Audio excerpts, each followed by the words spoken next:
하겠습니다. 오늘은 이제 화요일 거에 대해서 우리가 좀 함께 이야기를 나누겠습니다. 자, 오늘은 11월, 12월 분 새로 나온 책을 그 중에서 첫 번째 주간에 지난번에 월요일 거 우리가 살펴봤으니까요. 화요일 부분에 대해서 우리가 살펴보도록 하겠습니다. 우리가 신앙생활을 하면서 에, 정말 평생토록 우리가 익숙하게 훈련을 해야 될 게 바로 묵상입니다. 묵상.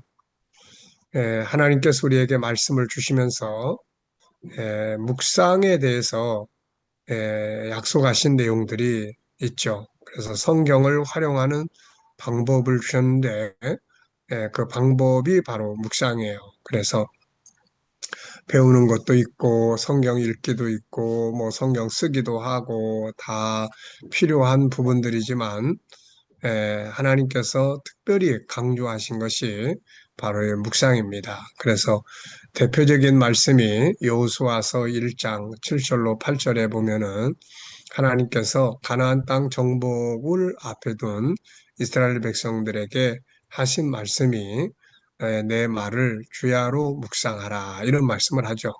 주야로 묵상하고 그것을 지켜 행하라. 그리하면 너희 가는 길이 형통할 것이다 라는 약속이죠. 또 시편 1편에서 시편 1편에서 이제 묵상에 대해서 또 강조를 합니다. 시냇가에 심은 나무가 시절을 쫓아 과실을 맺은 것 같다. 그러니까 항상 그 안에 은혜의 물결이 흐르는 거죠. 그래서 우리가 신앙생활을 하는 사람들은 항상 이 묵상 훈련을 잘 해야 합니다. 이 묵상을 통해서 우리들이 항상 은혜, 감동을 끊어지지 않게 하는 것, 특히 목회하는 목회자들에게는 이 은혜의 감동이 정말 중요하죠. 은혜의 감동이 충만하면은 뭐 어떤 성경 구절을 그냥 읽어만 줘도 감동이 되고 은혜가 되죠. 그런데 감동이 없으면은 성경을 아무리 잘 정리해서 아주 이야기를 해도 은혜가 감동이 없는 거예요. 그래서 매일매일의 역동성 있는 신앙생활을 하기 위해서 이 묵상집이 만들어졌고요.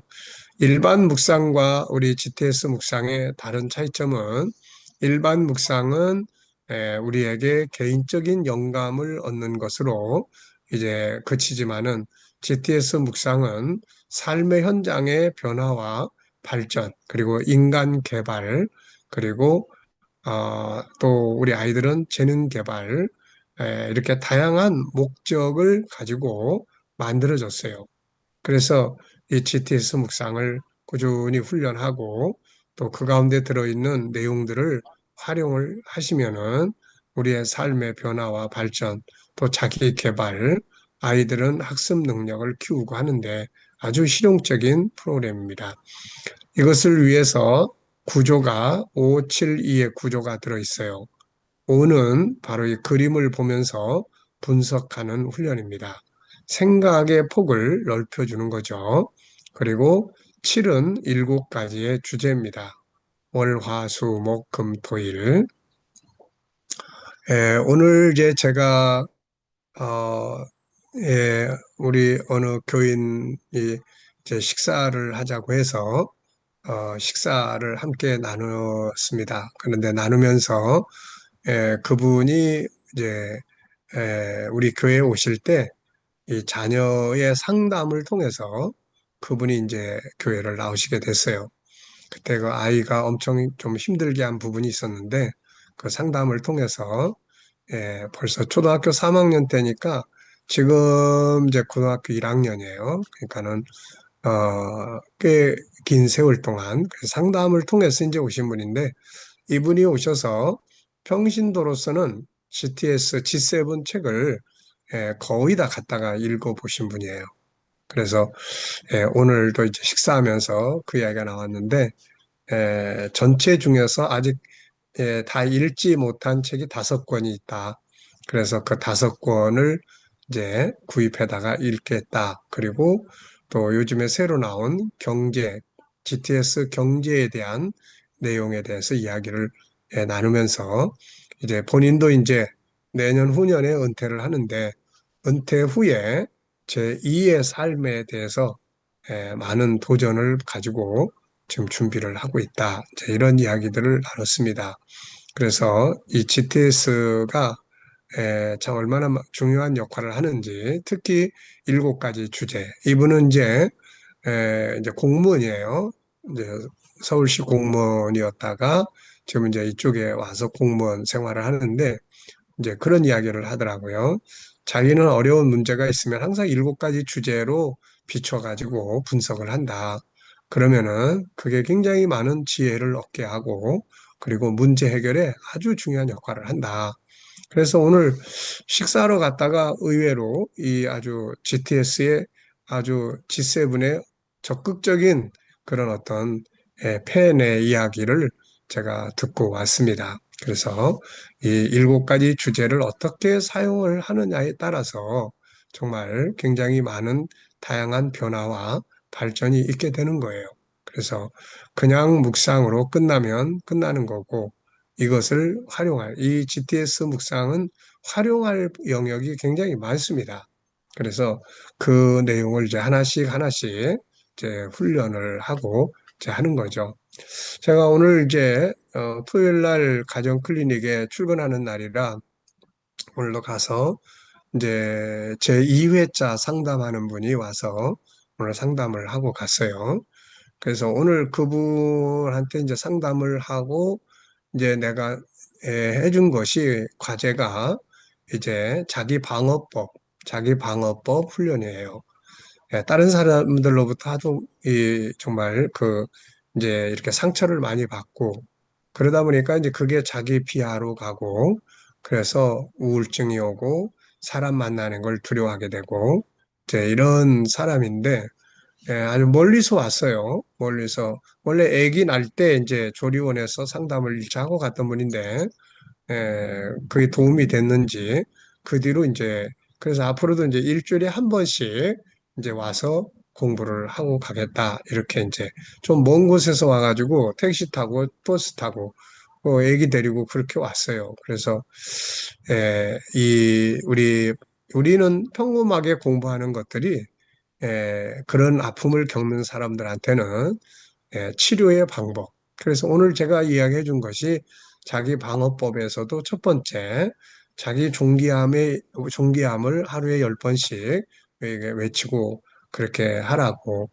그래, 거기서는 우리는 공부지만 거기서는 제가 이제 치료의 원장이기 때문에 거기서는 이제 처방을 해주는 거죠. 처방.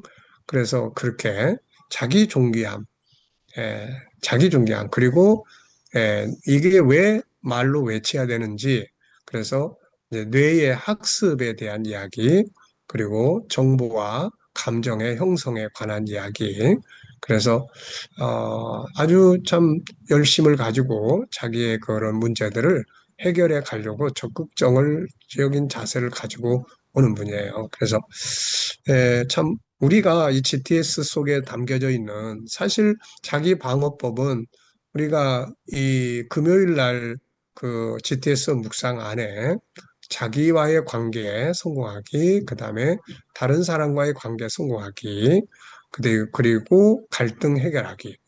다른 사람과 관계 성공하기에 보면은 자기 방어법도 또 있고 그래요. 그러니까 다른 사람들로부터 상처를 받지 않게 해주는 방법이거든요. 그러니까 이 안에는 참 이렇게 우리가 공부로 하는 대수롭지 않은 것들이 이런 상담 현장에서는 사람을 치료하고 사람을 살리는 그런 중요한 역할을 하고 있는 거예요, 이게. 자, 그래서 572, 7이라고 하는 주제가 그렇게 바깥에서 일반인들이 문제를 해결하는데 그렇게 7가지 주제를 통해서 지혜를 얻어서 해결해 가고 또 그렇게 이제 아픈 사람이 심리적으로 고통받는 사람이 치료를 받는 아주 중요한 그런 도구들이 되고 있는 겁니다. 그것이 GTS 묵상의 방법이에요. 그러니까 이거를 우리가 그냥 단순하게 공부로 이렇게 끝나지 마시고 하나하나 이 안에 들어있는 것들을 이번 달에는 이 부분을 좀 역점을 둬서 교육을 하고 그렇게 하면은 이게 치료가 되거든요. 이게 치료의 방법이 되고 또 변화와 발전을 만들어주는 방법들이 됩니다. 결국 제가 이 상담의 현장에서 사용하는 것들이 딴 거 없어요. 창세기 1장 27절, 28절을 기본으로 하면 뭐 사람의 심리를 다 읽을 수 있잖아요. 다 읽을 수 있고 그래서 오늘 그분도 오늘 결국 성경 공부한 거예요. 이 상담실에서 창세기 1장 27절, 28절 이야기하고 인간이 왜 존귀한지에 대한 것들 이야기하고 그러니까 결국은 그런 상담실에서 이제 그렇게 성경 공부해서 보낸 겁니다. 그러니까는 우리가 이 GTS 묵상 안에 들어있는 내용을 그렇게 잘 사용을 하시면 굉장히 많은 내용들이 이 안에 담겨져 있어요. 그래서 5, 7, 2, 2는 7은 또 일곱 가지 주제는 변화와 발전을 만드는 그런 이제 주제입니다. 그러니까 이거를 적극적으로 우리가 공부로만 끝나면 아무런 효과가 없어요. 뭐 공부로만 아무리 열심히 해서 시험 점수는 잘 나올 수 있을지 모르지만 그게 뭐 삶에 아무 의미가 없습니다. 그래서 이 안에 있는 내용들을 하나씩 하나씩 우리가 활용해보는 훈련. 아이들 키우는 분들은 이걸만 잘 인식하시면은 아이들 교육에도 굉장히 큰 도움이 되죠. 그래서 제가 조리원에서 엄마들한테 천재성 대화법으로 벌써 4년째 교육하는 내용이 바로 이 그림 분석 5가지예요. 이 5가지를 벌써 4년째 엄마들한테 교육을 하고 있는 겁니다. 근데 엄마들이 굉장히 재밌게 아주 공부를 잘해요. 그래가지고 지난번에 어제 이번 주 이번 주 월요일이죠. 월요일 날 네 명이 한 팀이 돼서 이제 공부를 엄마들이 했는데 그 중에 한 분은 또 끝까지 다른 사람들 다 간담회도 남아가지고 큰아이 교육에 대한 대화법에 대한 이런 이야기들을 뭐 한참 또 나누고 갔어요. 그러니까 아주 참 이게 저는 그런 현장에서 일을 사역을 하면서 이걸 그냥 공부로만 끝내고 지내치기에는 너무 아까운 내용들이에요, 이게. 그러니까 지금 제가 가정 클리닉이라는 것을 오픈을 하고 여기서 또 사람을 상담하고 하는 게 다 이 안에 있는 내용들이거든요, 이게. 그러니까 여러분들이 그렇게 적극적으로 사용하시고 또 이 아이들 독서 지도나 학습 지도, 이 독서 지도도 이제 제가 월요일이면은 아이들하고 같이 2명, 3명 이렇게 해요. 그런데 애들이 너무 재밌게 하고 그래서 내가 그걸 포기할 수가 없어요. 그게. 그러니까는 아이들 독서 지도나 또 뭐 학습 지도나 이제 이런 부분들을 얼마든지 다 할 수 있기 때문에 그렇게 사용하시면 되고요. 이는 질문 만들기와 주님과 소통하는 겁니다. 우리가 살아가면서 얼마나 많은 문제들 앞에 부딪히고 또 선택해야 되고 또 생각해야 되고 그렇습니까? 그때 내 생각으로만 사람이 뭔가 생각한다는 것은 한계점이 있어요, 항상. 그래서 항상 주님께 묻고 그리고 영감을 얻는 또 항상 질문을 많이 해야 돼요. 저는 평생 이 질문을 쫓아서 살아온 사람입니다.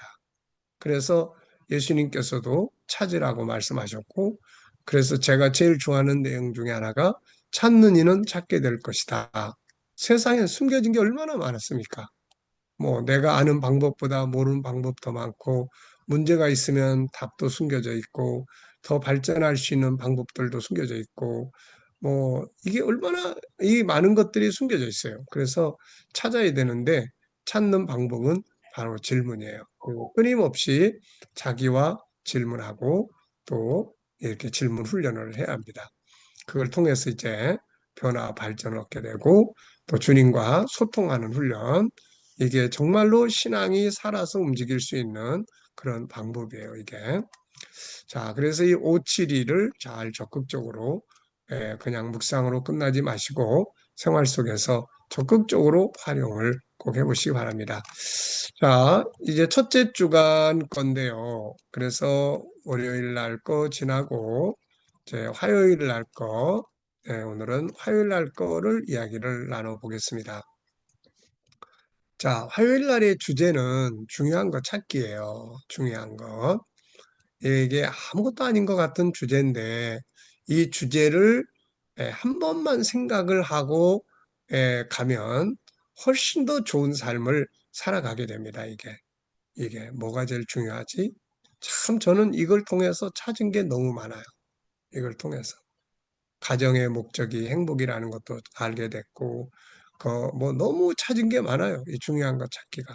그래서 이걸 꼭 같이 노는 겁니다. 그래서 우리가 성경 속에서도 중요한 것 찾는 훈련, 또 인간 관계에서도 중요한 것 찾는 훈련, 부모가 자녀를 교육할 때도 뭐가 제일 중요하지?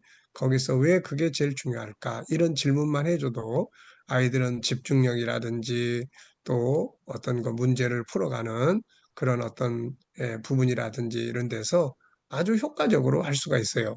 정말 중요한 게 뭔가? 그게 왜 중요한가? 그보다 더 중요한 건 없나? 요 몇 가지만 끊임없이 묻고 질문을 하면은 인간관계도 좋아지고 여러분 막 싸우다가도 내가 왜 이렇게 싸우나? 인간관계에서 뭐가 제일 중요한 거야? 지금 여기서 제일 중요한 게 뭐야? 이렇게 생각을 하고 정리를 하다 보면은 나중에 싸운다는 것도 부끄러운 일이고 그래서 자기도 마음을 비우게 되고 이제 이렇게 합니다. 그러니까 뭐 성경을 읽으면서도 그래요. 여기서 제일 중요한 단어, 여기서 제일 중요한 것 뭔가 이게 무엇이지? 그러면은 여기서 깨달음도 더 얻게 되고 이렇게 되죠. 또 그리고 아이들이 독서를 하고 나서도 그 책에서 제일 중요한 건 뭐라고 생각해? 그러면 이제 다 자기 나름대로 중요한 것에 대한 인식을 다 한다고요, 이게. 그러니까 그런 것들을 항상 중요한 것 찾기.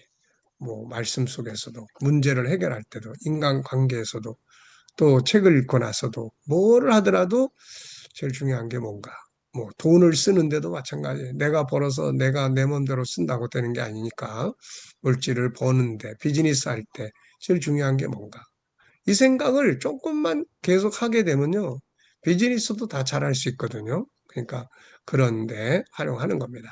제일 중요한 게 뭔가 예,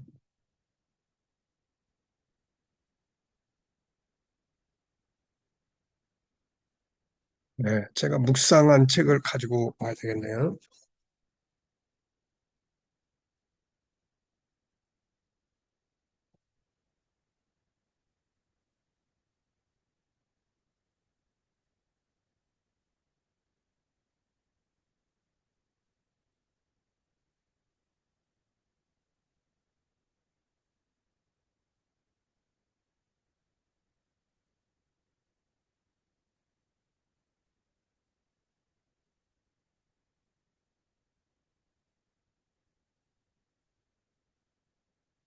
묵상에 대한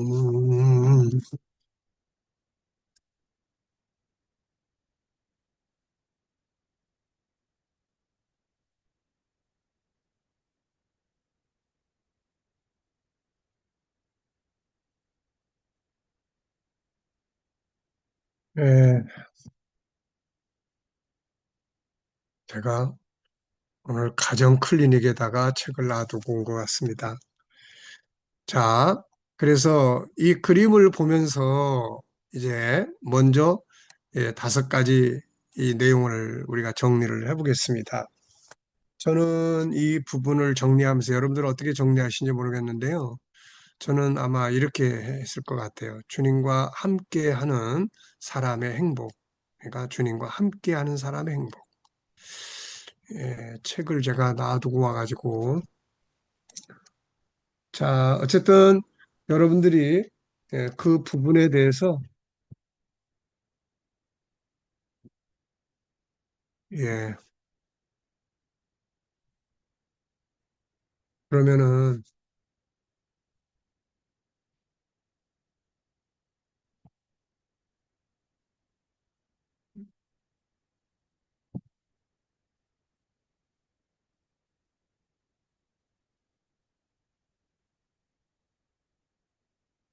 제가 텍스트를 앞전 걸로 가지고 이야기를 할게요. 앞전 거. 그러면 다시 조금만 기다려 주세요.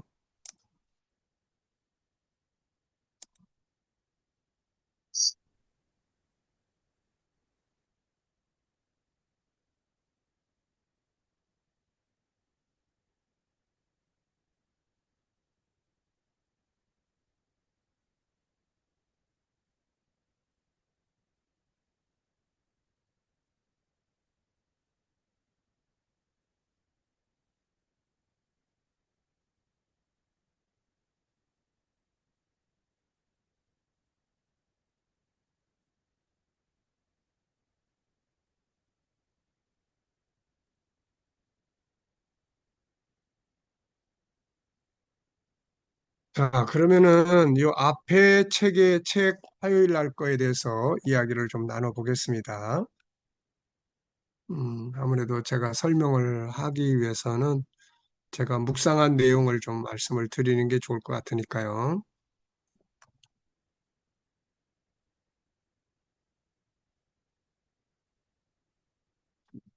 자, 요 그림부터 정리를 하겠습니다. 이 내용은 이제 우리가 시편 50편 15절, 60편 8절, 또 119편 71절, 환난 날에 나를 부르라. 그럼 내가 건지리라. 그리고 너희가 나를 영화롭게 하리라. 그런 말씀이에요. 그래서 그림도 이제 그렇게 정리를 했습니다.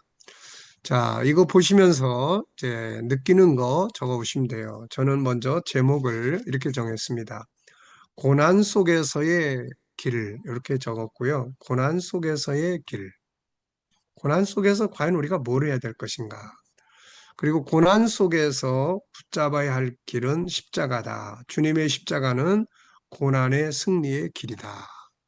그래서 이 그림 자체를 놓고 우리가 깊은 묵상을 또 할 수가 있죠. 자, 그 다음에 이제, 그래서 여기서는 이제 제목을 정하고, 제목을 하나 떠오르는 대로 정하시면 되고, 그 다음에 의미를 이제 쭉 적어 보시면 돼요. 네. 고난의 늪에서 우리를 건져낼 수 있는 게 십자가의 길이잖아요. 이런 것들을 이제 생각할 때 이제 영감이 흐르게 되는 거예요, 이게. 자, 두 번째는 분석입니다. 모든 것은 기본이 분석이에요. 네, 지난번에도 말씀드렸습니다만은 공부에도 분석, 또 뭐 문제 해결에도 분석, 종이 한 장 갖다 놓고 다 분석을 하다 보면은 내가 할 수 있는 일, 할 수 없는 일, 또 하나님께 맡겨야 될 일, 내가 할 일, 이런 것들을 다 분석을 하는 거예요. 그래서 분석하는 힘을 키우는 게 공부에도 좋고 삶에도 좋고 그렇습니다.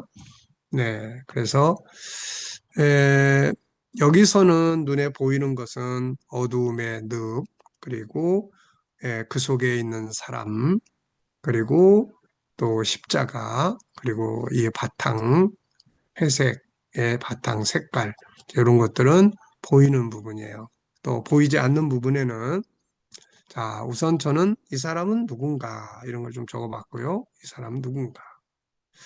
자, 그 다음에 이 사람이 지금 여기 시커멓게 이 늪 속에 들어가 있는데 이게 도대체 어떤 의미인가? 그리고 이게 고난이라면 이 사람은 지금 어떤 고난의 늪에 빠져 있는가? 또 왜 십자가를 향하여 있는가? 그렇다면은 십자가가 우리한테 주는 그런 영향은 뭔가? 십자가의 능력은 무엇인가? 그리고 이 사람의 결과는 또 어떻게 되었을까? 자, 이런 것들은 다 안 보이는 부분들이에요. 그래서 자녀를 키우는 부모들은 바로 이 안 보이는 부분에 대해서 질문을 많이 해주는 게 좋아요. 저 속에는 뭐가 있을까? 저것의 특징은 뭐지? 저건 왜 빛이 나는 거야? 이 사람 왜 이 속에 들어가 있을까? 이 속에 들어가 있을 때의 느낌은 뭔가? 네, 우리가 조심해야 될 늪은 또 어떤 것들이 있는가? 그래서 항상 보이지 않는 부분에 엄마, 아빠가 질문을 많이 해주면 아이들의 뇌는 굉장히 숨겨진 걸 찾는 쪽에 익숙하게 발전을 합니다. 세 번째가 오늘의 주제예요. 그림에서 가장 중요한 것은 무엇인가요? 그리고 항상 덧붙여야 될 게 그 이유예요. 특히 아이들에게 여기서 제일 중요한 게 뭐야? 라고 묻고 그 다음에 왜 그렇게 생각하는데 이걸 꼭 붙여줘야 생각이 더욱 활성화될 수가 있습니다. 우리가 자주 사용하는 말, 자주 사용하는 행동, 자주 사용하는 어떤 것들은 뇌에 그대로 학습이 돼 있어요. 그래서 우리의 삶의 구조가 만들어지는 겁니다. 자, 그래서 이 부분을 제가 우리 엄마들하고 이야기 나눌 때는 이제 이 부분 많이 강조해요. 독서해 주면서도 이 책에서 가장 중요한 게 뭐라고 생각해? 또 형제들과 다툼이 있거나 서로 싸운 다음에도 왜 싸웠는지, 형제들끼리 가장 중요한 것은 뭘 해야 된다고 생각해? 뭐 이런 거예요. 그러니까 이런 것들이 다 중요한 교육의 질문입니다. 저는 여기서 가장 중요한 거, 십자가를 붙잡는 것, 십자가 붙잡는 것, 고난 속에도 길이 있다는 것, 이제 이런 것들을 이제 적어봤어요. 그래서 십자가를 붙잡아야 된다는 것, 그리고 고난 속에서도 길이 있다는 것. 네, 제가 고린도전서 10장 13절을 경험을 하고 나서는 항상 문제가 있으면 답이 있다 하는 생각을 항상 가지고 삽니다. 또 전체 생각법, 우리 월요일 날 전체 생각하고 스토리텔링 하기인데요.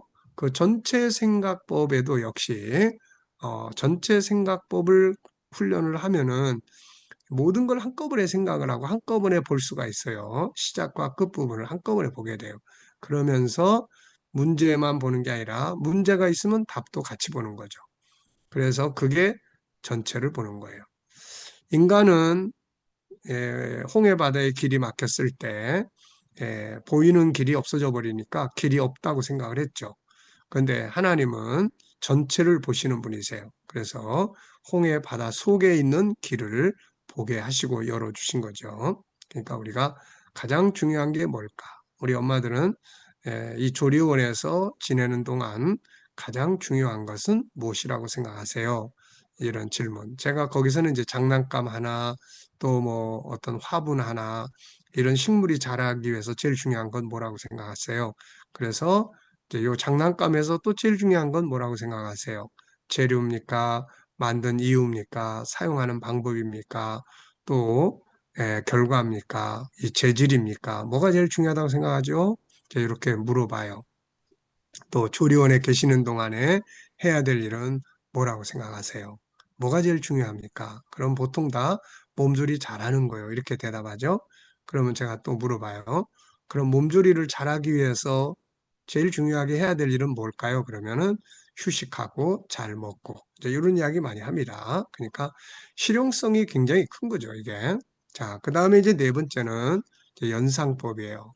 네, 이것도 정말 기억력 향상에 아주 좋습니다. 예, 기억력이라는 것도 그렇고 모든 것은요 뒤에 보면 힘력자를 써요. 뭐 상상력, 기억력, 암기력, 뭐 육체적인 면에서도 면역력 전부 다 힘을 키우는 거예요. 뭐 근력 뭐 이런 거 다. 예, 그러니까 힘을 키우는 거예요. 기억력, 기억하는 힘을 키우는 거예요. 네, 그래서 여기서는 이제 이 내용 눈 감고 한번 생각을 해보는 거죠. 자, 검은 이제 늪 속에 늪이 있고 빠져 있는 사람, 이 사람이 십자가를 향하여 있고 십자가가 빛나고 있고 배경 색깔이 있죠. 이런 식으로 눈앞에 보이는 현장들을 한번 쭉 연상하게 합니다. 에, 특히 이제 우리 아이들은 엄마들은 아이들의 그 기억력이 이렇게 어, 학교 들어가서 학년이 높아질수록 기억력이 좋아지는 게 아니라 기억력이 더 떨어져요, 이게. 안 좋아집니다. 그 이유가 뭐냐면은 너무 많은 것들을 계속 앞으로만 가기 때문에 그래요. 계속 요즘 애들이 배우는 게 뭐 얼마나 많은지. 그래서 저녁 때 학원 마칠 때쯤 되면 오전에 학교에서 과목 공부한 것도 잘 안 떠올라요, 애들이. 그래서 이런 게 참 심각한 문제입니다. 그러니까 복습할 생각이 없는 거예요. 안에다 집어넣기만 했지 그걸 다시 묵상할 틈이 없는 거예요. 이 성경이 묵상이라는 방법을 말씀을 하셨는데요. 이 묵상이라는 방법은 기억력을 굉장히 강화시켜 주는 거예요.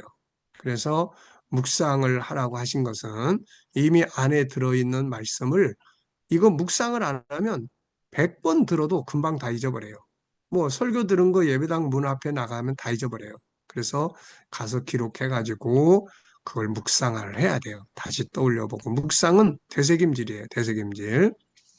그러니까 이걸 해야 됩니다.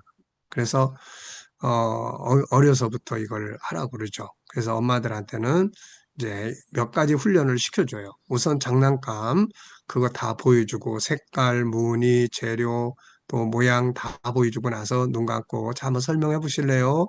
어떤 색깔들이 있죠? 또 몇 가지 색깔이 있어요. 무늬는 어떤 무늬들이 있고요. 모양은 뭐고 재질은 뭐예요? 이런 것들을 다 떠올려서 설명을 하고 하죠. 그리고 이제 놀이터나 이런 데 애기 데리고 가면은 오늘 그냥 가서 놀다 오지 말고 놀이터에 있는 거 기억하기. 그 다음에 집에서부터 놀이터까지 가는 과정에 있는 꽃들 기억하기. 그 다음에 나무 이름 기억하기. 그러면 나중에 그 아이가 성장하면서 그 놀이터 가는 길까지 있는 모든 걸 다 머릿속에다 암기를 합니다, 이게. 그러니까 기억력은 창고가 키우면 한없이 커져요, 이게. 그 뭐 영어만 기억하는 게 아니라 뭐 프랑스어도 기억하고 뭐 독일어도 기억하고 뭐 다 할 수 있는 이유가 바로 그런 데 있는 거예요. 그리고 밥상에 올라온 메뉴 기억하기. 우리 애기 엄마들이 이제 아침에 먹고 밥 먹고 밥상 먹고 나면은 보통 제가 가서 교육할 때가 한 10시쯤 이렇게 돼요. 9시 반에서 10시, 11시 요 사이인데 이제 기억하게 해봅니다. 오늘 밥상에 올라온 메뉴 한번 기억해 보세요. 자, 밥을 중심으로 하고 오른쪽부터 어떤 것들이 떠오르나요? 그래가지고 반찬 생각하기. 아이들한테도 이거 훈련 많이 해줘야 돼요. 어디 갔다 오면 갔다 온 거. 또 책 읽었으면 책의 내용. 또 공부했으면 공부한 내용. 맞았냐 틀렸냐가 아니에요. 그래서 이런 연상법 훈련을 많이 해줘야 합니다. 저도 참 이런 부분에서 이 훈련을 덕분에 참 기억력이 괜찮은 사람이에요. 저 보통 밖에 나가서 자동차 뒤에 그 번호판 어떤 때는 제가 테스트할 때가 있어요. 몇 개나 외우는가 보자. 그래가지고 옛날에 제가 필리핀에 갔을 때는 번호판 20개까지 기억한 적이 있었어요. 번호판을 앞에 차가 갔는데 그 번호판을 이제 20개까지 기억을 하는 거예요. 지금은 한 5개까지 기억을 합니다. 그러니까는 이 번호 몇 번, 몇 번, 몇 번. 그게 이제 바로 이런 연상법 훈련 덕분이에요. 그러니까 이게 이제 잘 강화되면은 책을 읽으면은 그 책의 내용 자체가 사진 찍듯이 딱 찍히는 거죠, 이게. 그래서 성경도 어디에 어떤 구절이 있는지를 이렇게 눈을 감으면은 더 잘 이게 생각나고 그런 거죠, 이게. 그래서 이 연상법 훈련은 많이 해야 됩니다, 이거. 아이들이 공부 잘하는 방법은 그날 학교에서 공부하고 온 거, 집에서 엄마하고 같이 연상법, 스토리텔링 하는 거예요, 이거. 네. 공부해라, 공부해라 해서 되는 게 아니고 그런 걸 하는 겁니다.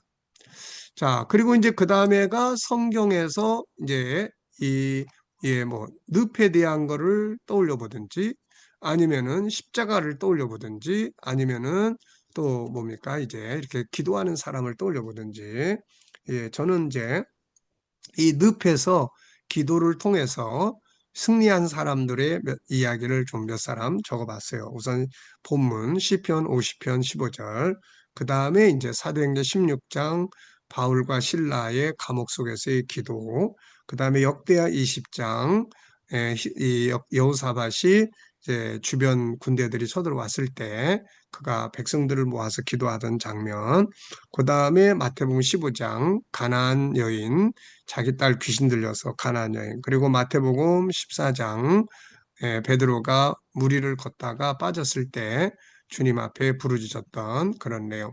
그리고 이제 나의 체험을 또 적습니다. 나의 체험. 여기서 나의 경험한 거, 여기 내 경험 기억하기 이런 거 쭉 적어요, 이렇게. 그래서 내 경험을 이제 기억을 해보는 거예요. 내가 언제 늪에 빠졌었는지, 그 속에서 내가 어떻게 행동했는지, 그리고 뭐 지금도 잊지 않는 거 참 몇 가지가 있죠. 그래서 그런 거 생각할 때마다 건지신 나를 건져내신 하나님의 은혜가 감사하고 또 다시 감동이 일어나고 그렇죠. 그리고 이제 수학 찾기입니다. 제가 지금 아이들의 수학책을 계속 지금 정리하고 있는데 시간이 좀 많이 걸리고 있어요. 근데 제 목적은 이거예요. 이 그림을 보면서 엄마가 수학 분수를 아이하고 같이 이야기 나눌 수 있게 해주는 겁니다. 이게 또 뭐 다른 그림 매일매일 바꾸는 거죠. 그래서 전체 그 주제 중에서 핵심적인 거 한 30가지만 이게 이제 한 달 하루에 하나씩 뭐 시장 가가지고 물건 사면서 또 수학 공식 하나 또 같이 복습하고 그거를 계속 하다 보면은 아이들이 굉장히 이게 이제 예를 들면은 여기에 이제 뭐 분수도 이야기를 할 수 있고 뭐 뭐든지 다 할 수 있잖아요, 여기서. 그러니까 이제 그런 것들을 이제 하나 정도 이렇게 돌아가면서 수학 찾기, 또 길거리 가면서 또 이제 밖에 나가서 또 이렇게 길거리 지나가고 하다 보면 그게 다 수학이에요. 세상에 수학이 없이 만들어져 있는 건 없습니다. 다 수학이라는 공식에 의해서 거리가 만들어지고 도로가 만들어지고 집이 지어지고 또 사람이 움직이게 되고 행동하게 되고 다 이게 수학의 기본 원리예요, 이게. 그래서 이 수학은 단지 학교에서 점수 많이 맞게 하기에만의 목적이 아니에요. 이걸 통해서 사람이 굉장히 논리적이고 또 점검 잘하고 집중력이 강화되고 또 인간성이 차분해지고 이런 아주 사람을 만들어 가는데 수학이라는 게 굉장히 중요한 역할을 합니다. 이게 단순히 시험지 갖다 놓고 뭐 문제 푸는 것만이 수학이라고 생각하시면 안 돼요. 자, 그래서 이제 이렇게 진행을 하고요. 그 다음에 이제 상상력 키웁니다.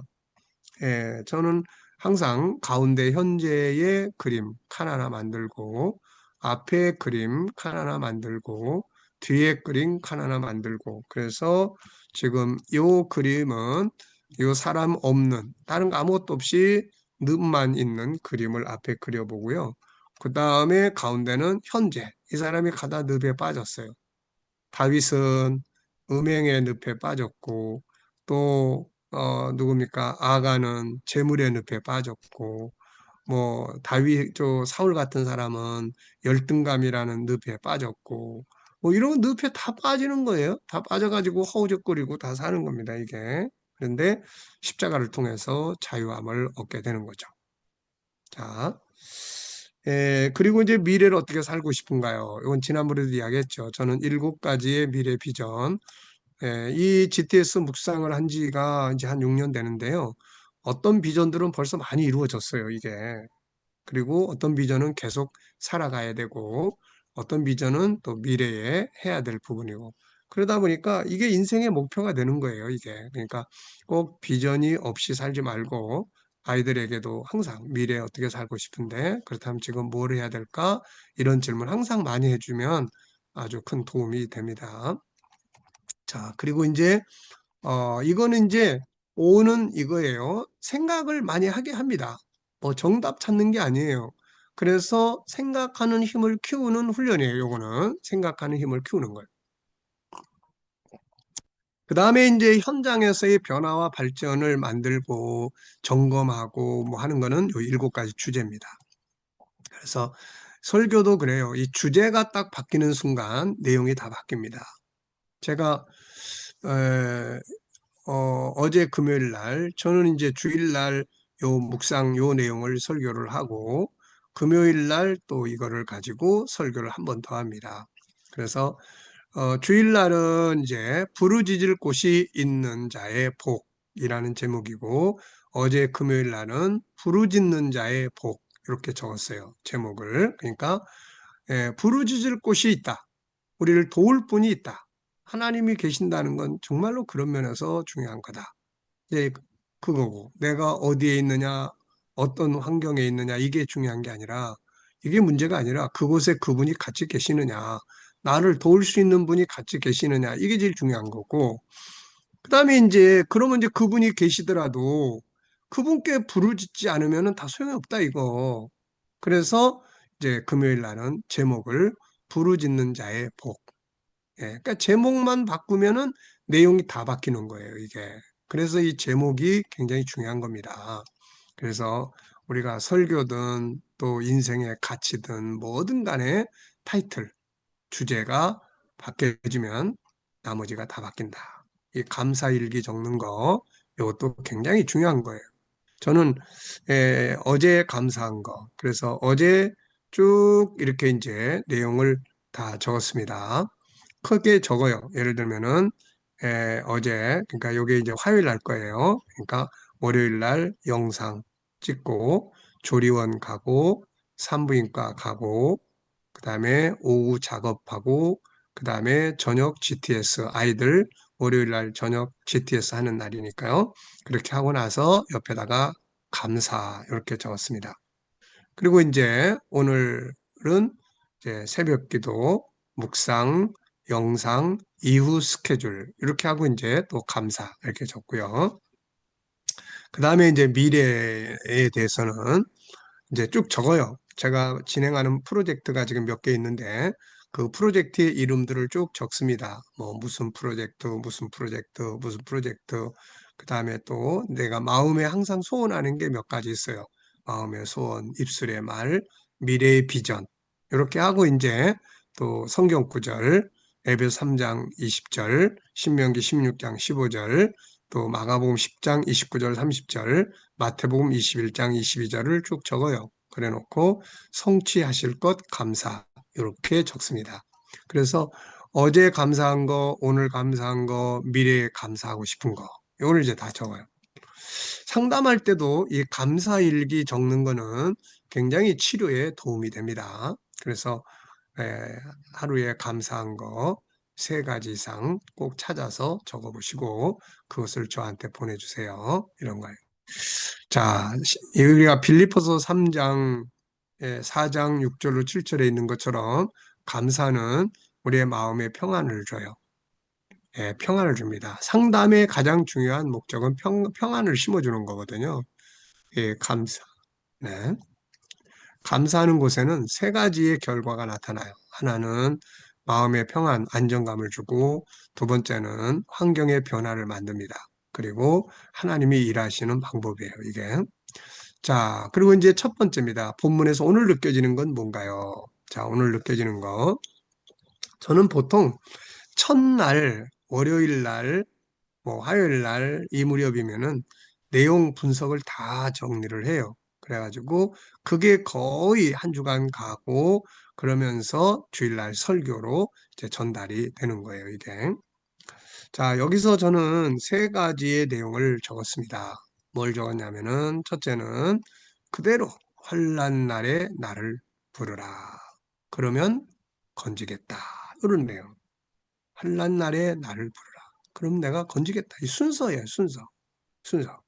그 다음에 두 번째는 시시로 그를 의지하고 마음을 토해라. 마음을 토해라. 그 다음에 세 번째는 고난당한 것이 내게 유익이라. 내가 주의 율례를 배우게 되었습니다. 이거예요, 이거. 그러니까 말씀 그대로인데 나한테 오는 감동이 이게 강한 거죠, 이게. 이런 것들이.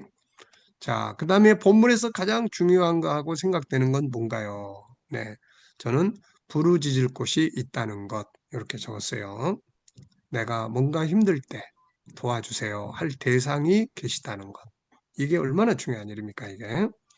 자, 그 다음에 이제 중요한 거 찾는 훈련이에요. 여기 보면은 이제 주제들이 있어요.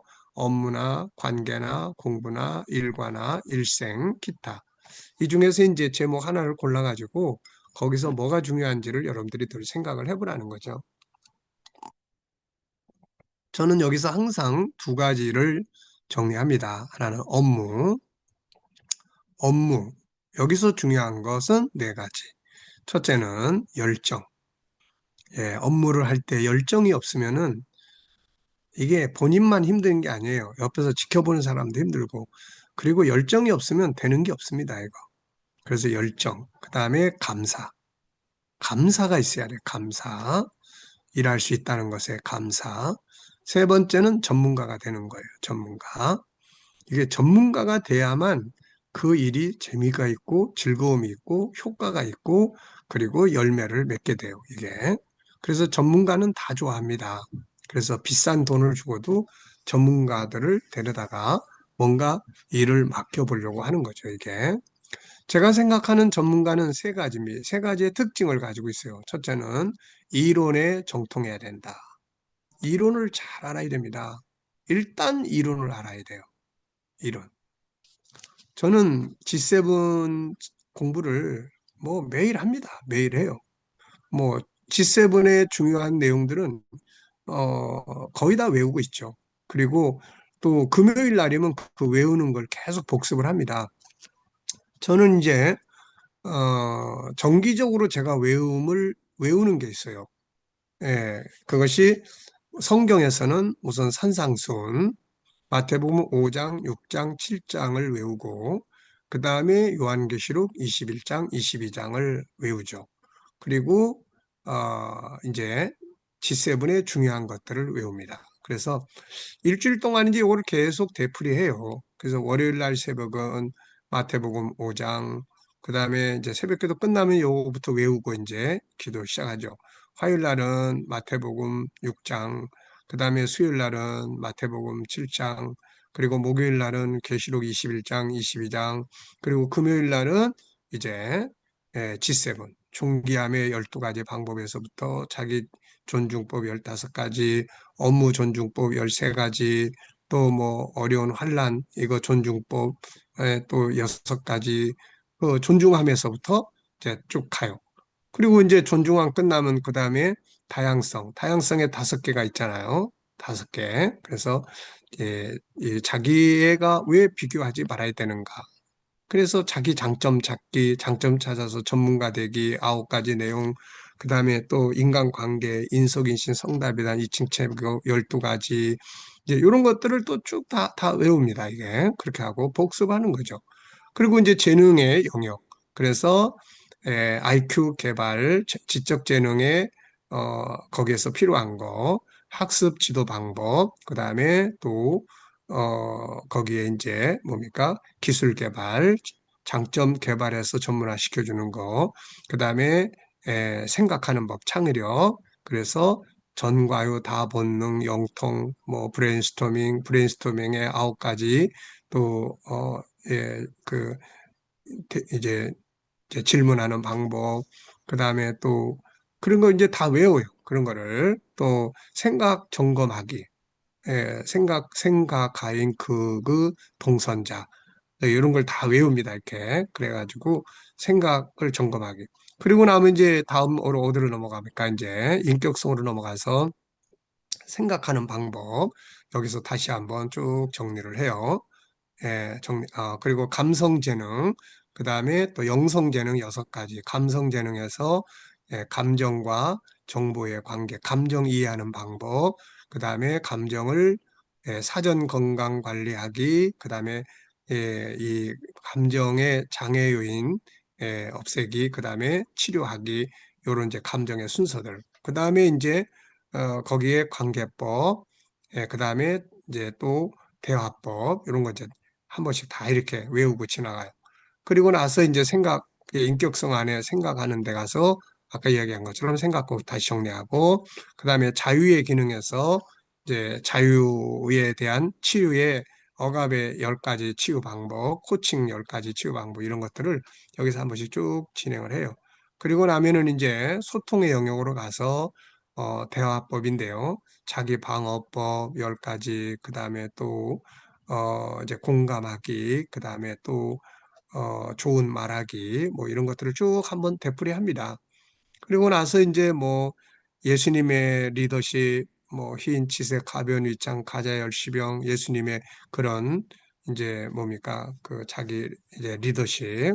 그래서 이제 뭐 코칭 10가지, 뭐 예수님의 그런 것 대화법이나 이런 것들 거의 다 이제 외우죠. 그리고 나 이제 또 이제 거룩성으로 넘어갑니다. 그래서 거룩성에서 그리고 이제 질문법, 네, 질문법 10시의 확자, 그리고 뭐 좋은 질문법, 또 뭐 나쁜 질문법, 그리고 뭐 과음 기정어라든지 변치 재선서, 이 전부 21가지의 질문법들이에요, 이게. 그러니까 그런 것들을 이제 금요일 날이면 항상 그래서 영원성까지 갑니다. 영원성까지 가서 생명과 삶의 중요성, 7가지의 우리 인생의 과정, 그 다음에 또 변화와 발전을 위한 그리고 컨설팅의 방법들, 그 다음에 행복 만드는 방법들, 이거 이제 전부 다 이제 한 번씩 이렇게 이게 금요일 날 행사예요. 제 행사. 그래야지 이게 안 잊어버려요. 그러니까 일단 전문가라는 거는 이론적으로 그러다 보면 이제 상담의 현장에서 와서 그분이 이제 무슨 이야기를 하면은 제 머릿속에서 이제 다 이제 짝을 맞추죠. 아, 이건 어느 영역이고, 이건 어느 영역이고, 이거는 어떤 영역에 문제가 있는 거고, 이런 경우에는 어떤 것이 이 사람의 회복해야 될 치유의 방법이고. 그러니까 이게 세상에 어쨌든 그런 그 일반 사회에서 치유하는 그런 이 심리학보다 훨씬 낫다는 거예요. 왜냐하면 성경이 말씀한 거니까. 그러니까는 우리가 이론에 정통해야 된다. 공부한 것으로 지나가 버리면 써먹을 수가 없어요. 사용이 안 됩니다, 이거. 그래서 항상 중요한 것, 이렇게 암송을 항상 하고 사셔야 돼요. 그리고 이거 한번 외워두면요. 그다음부터는 한 번씩만 기계를 돌리면은 안 잊어버려집니다, 이거. 자, 그래서 예, 그렇게 이제 하시면 돼요. 그래서 전문가는 하나는 이론, 두 번째는 응용이에요. 저는 무조건 해봅니다. 뭐 배운 거 있으면은 저는 무조건 해봐요. 그게 뭐 되고 안 되고 또 뭐 준비가 되고 안 되고가 아니라 무조건 해보는 거예요. 해보다 보면은 내가 말한 이론이 어떤 실용성이 있는지 또 어떤 것들의 효과가 있는지를 다 알게 돼요. 안 되면 안 되는 이유. 오늘 상담하신 그분이 오자마자 아주 밝은 모습으로 저한테 그런 이야기를 해요. 이제 원장님, 제가 지난번에 와서 상담하고 가면서 원장님이 우울증은 우울증이 아니고 우울 지수가 좀 더 높고 낮고 하는 차이점일 뿐이다라는 이 말이 그동안 자기는 우울증 환자였다라는 데서 자기를 해방시켰다는 거예요. 그게. 그러니까 이게 얼마나 중요한 겁니까? 보통 우리가 병원에 가면은 뭐 우울증 환자 스스로 그렇게 그냥 가둬버려요. 근데 사실은 우울한 지수가 좀 높아질 수도 있고 낮아질 수도 있고 우리가 뭐 당뇨 피검사 하면은 당뇨 지수가 좀 높아질 수도 있고 낮아질 수가 있는 거지. 이거에 매여 가지고서는 자기를 환자로 만들어 버리는 거예요. 그러니까 우리는 그런 식의 인생. 그러니까 이 사람은 그 말 한마디가 그동안 자기는 우울증 환자야 하고 억눌려 왔던 것들에서 자유를 주는 거예요, 이게. 자, 그러니까 응용을 해보는 게 좋습니다. 오늘 제가 그분한테 그 멀리서 택시 타고 버스 타고 온 그 양반한테 제가 처방해 준 건 딴 거 아니에요. 하루에 10번씩 나는 존귀한 사람이다. 이걸 외치세요. 이거 이야기해 준 거예요, 이거. 그리고 아마 이분은 틀림없이 가서 열심히 할 거예요. 그러니까 우리가 해보는 거예요. 이 전문가는 해보는 데서 경험을 통해서 만들어지는 거예요. 그런 다음에는 이제 응용이 됩니다.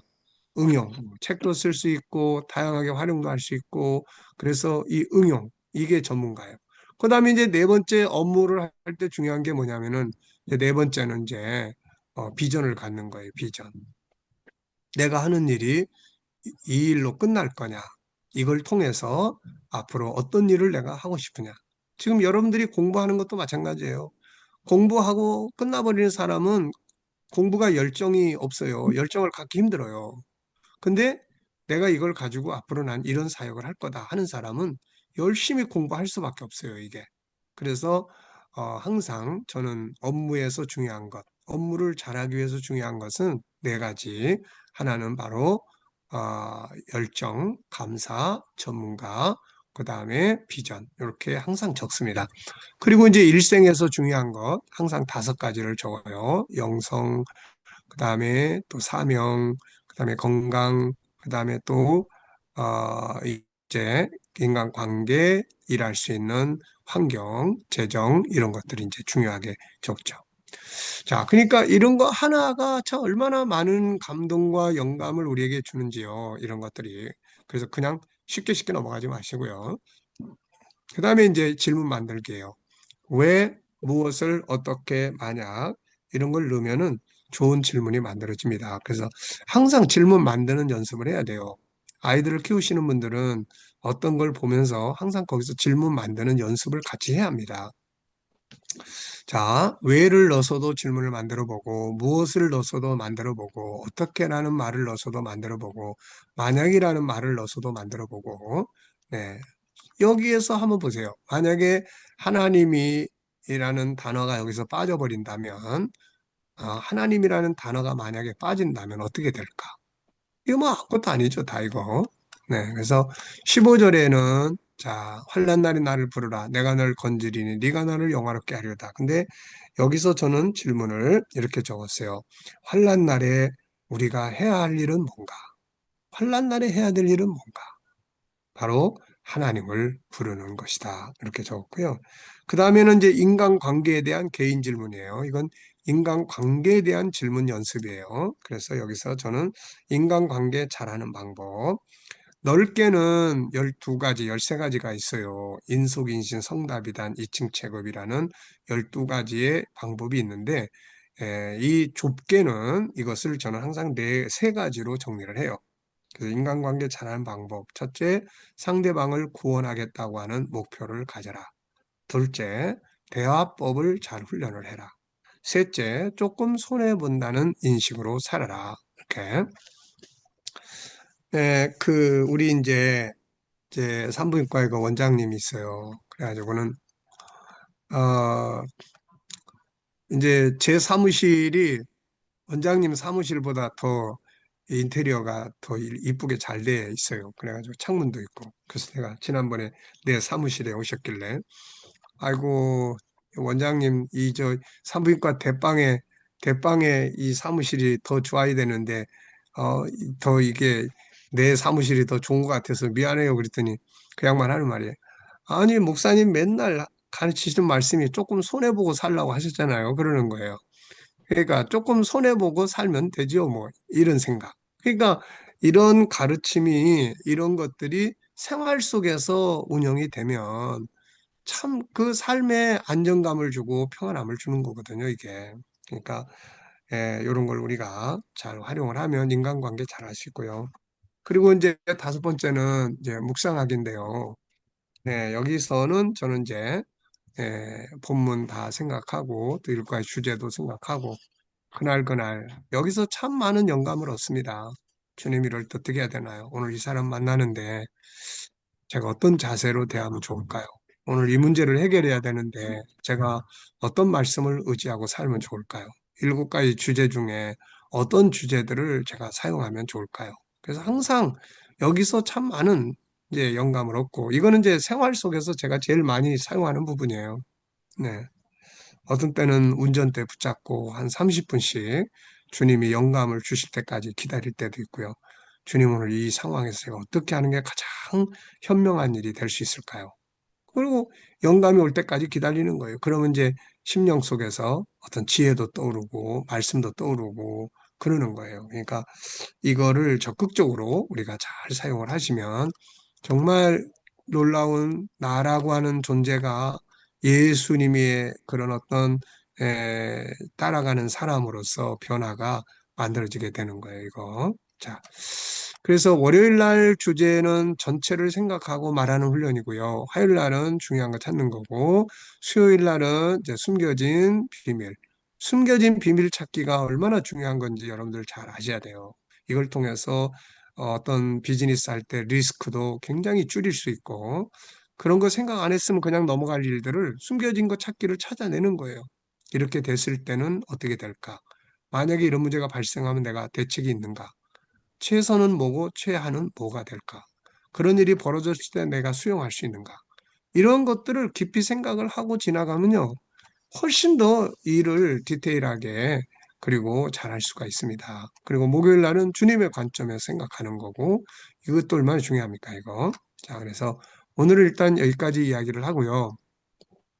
오늘 이어서 이제 상담 그 세 번째 책인데 책은 여러분들이 읽어보시고 제가 이제 가정 클리닉에서도 첫 번째로 다루는 게 개인 상담이에요. 그래서 가정 클리닉의 이 상담에 관한 이야기로 제가 정리를 하도록 그렇게 하겠습니다. 그래서 조금 쉬었다가 한 3분, 한 5분 쉬었다가 다음 시간 시작하도록 하겠습니다. 그래서 가정 클리닉에 대한 책을 여기 올려놨으니까요. 어, 파일에 올려졌죠. 그러니까 그거는 이제 가이드북이라고 보시면 돼요. 그래서 거기에 관계된 내용들을 중심으로 이야기를 좀 진행하도록 하겠습니다. 자, 그러면은 이제 지금 8시 2분이니까요. 한 5분 정도 쉬었다가 진행을 하겠습니다. 다음 주 묵상에는 GTS 묵상 제가 이제 25-6을 그 가정 클리닉에다가 그냥 두고 온 것 같아요. 그래서 오늘 지난 걸로 나눴는데 다음 시간에는 그 책의 이제 두 번째 주간의 수요일 날 거, 수요일 거를 우리가 정리하도록 그렇게 해보겠습니다. 자, 수고하셨습니다. 그러면은 한 5분 동안 혹시 뭐 질문하실 거 있으신 분은 질문하시고 그렇지 않은 분들은 휴식하시면 되겠어요. 네. 자, 뭐 혹시 질문하실 거라든지 또 묵상에 대해서 이야기 나누시고 싶은 분이 계시면 이야기하시면 되겠습니다. 없으면은 5분간 휴식하겠습니다. 네.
자, 시작하도록 하겠습니다. 네.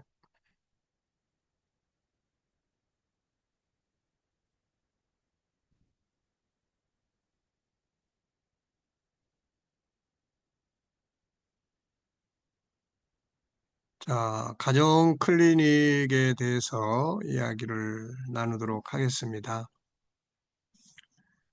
가정 클리닉에서는 이제 상담 클리닉, 개인 상담 클리닉이 있어요. 주로 이제 개인 상담이죠.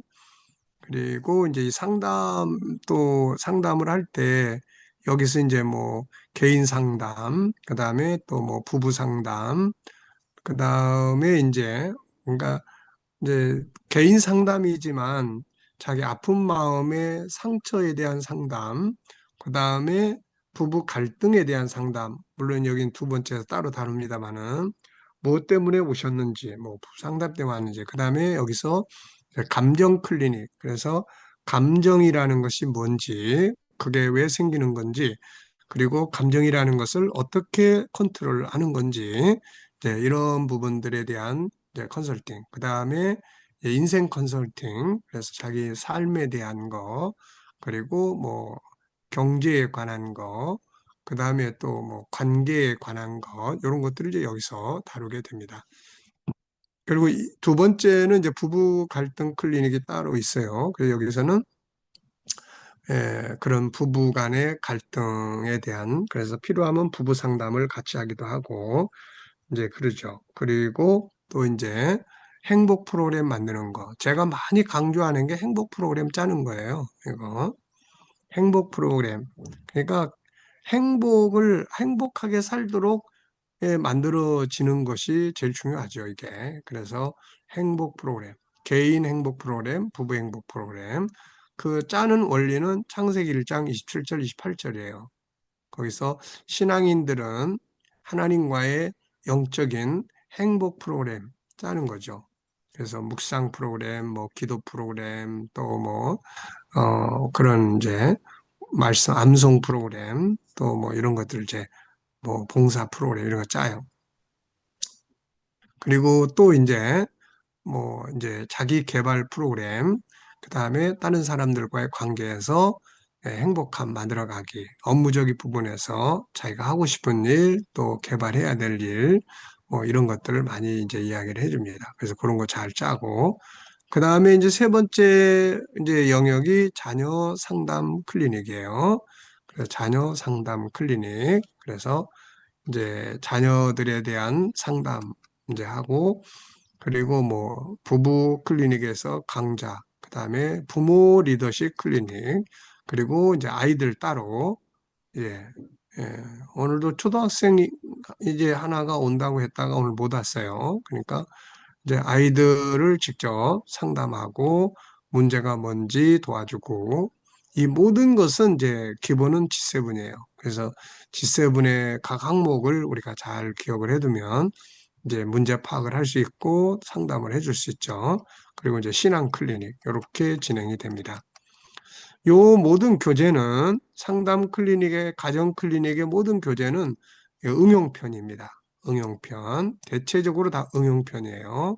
그래서 여기에 포함되지 않은 것은 이제 G7의 그 심화 과정, 원래 만들어졌던 그 책들을 이제 보시면 돼요. 그래서 여기서도 상담 클리닉 응용편 2-56, 그 다음에 어린이 2-10. 그래서 여기서는 이제 이 일장을 다루고 그 다음에 요 2-56을 여기서 해야 돼요.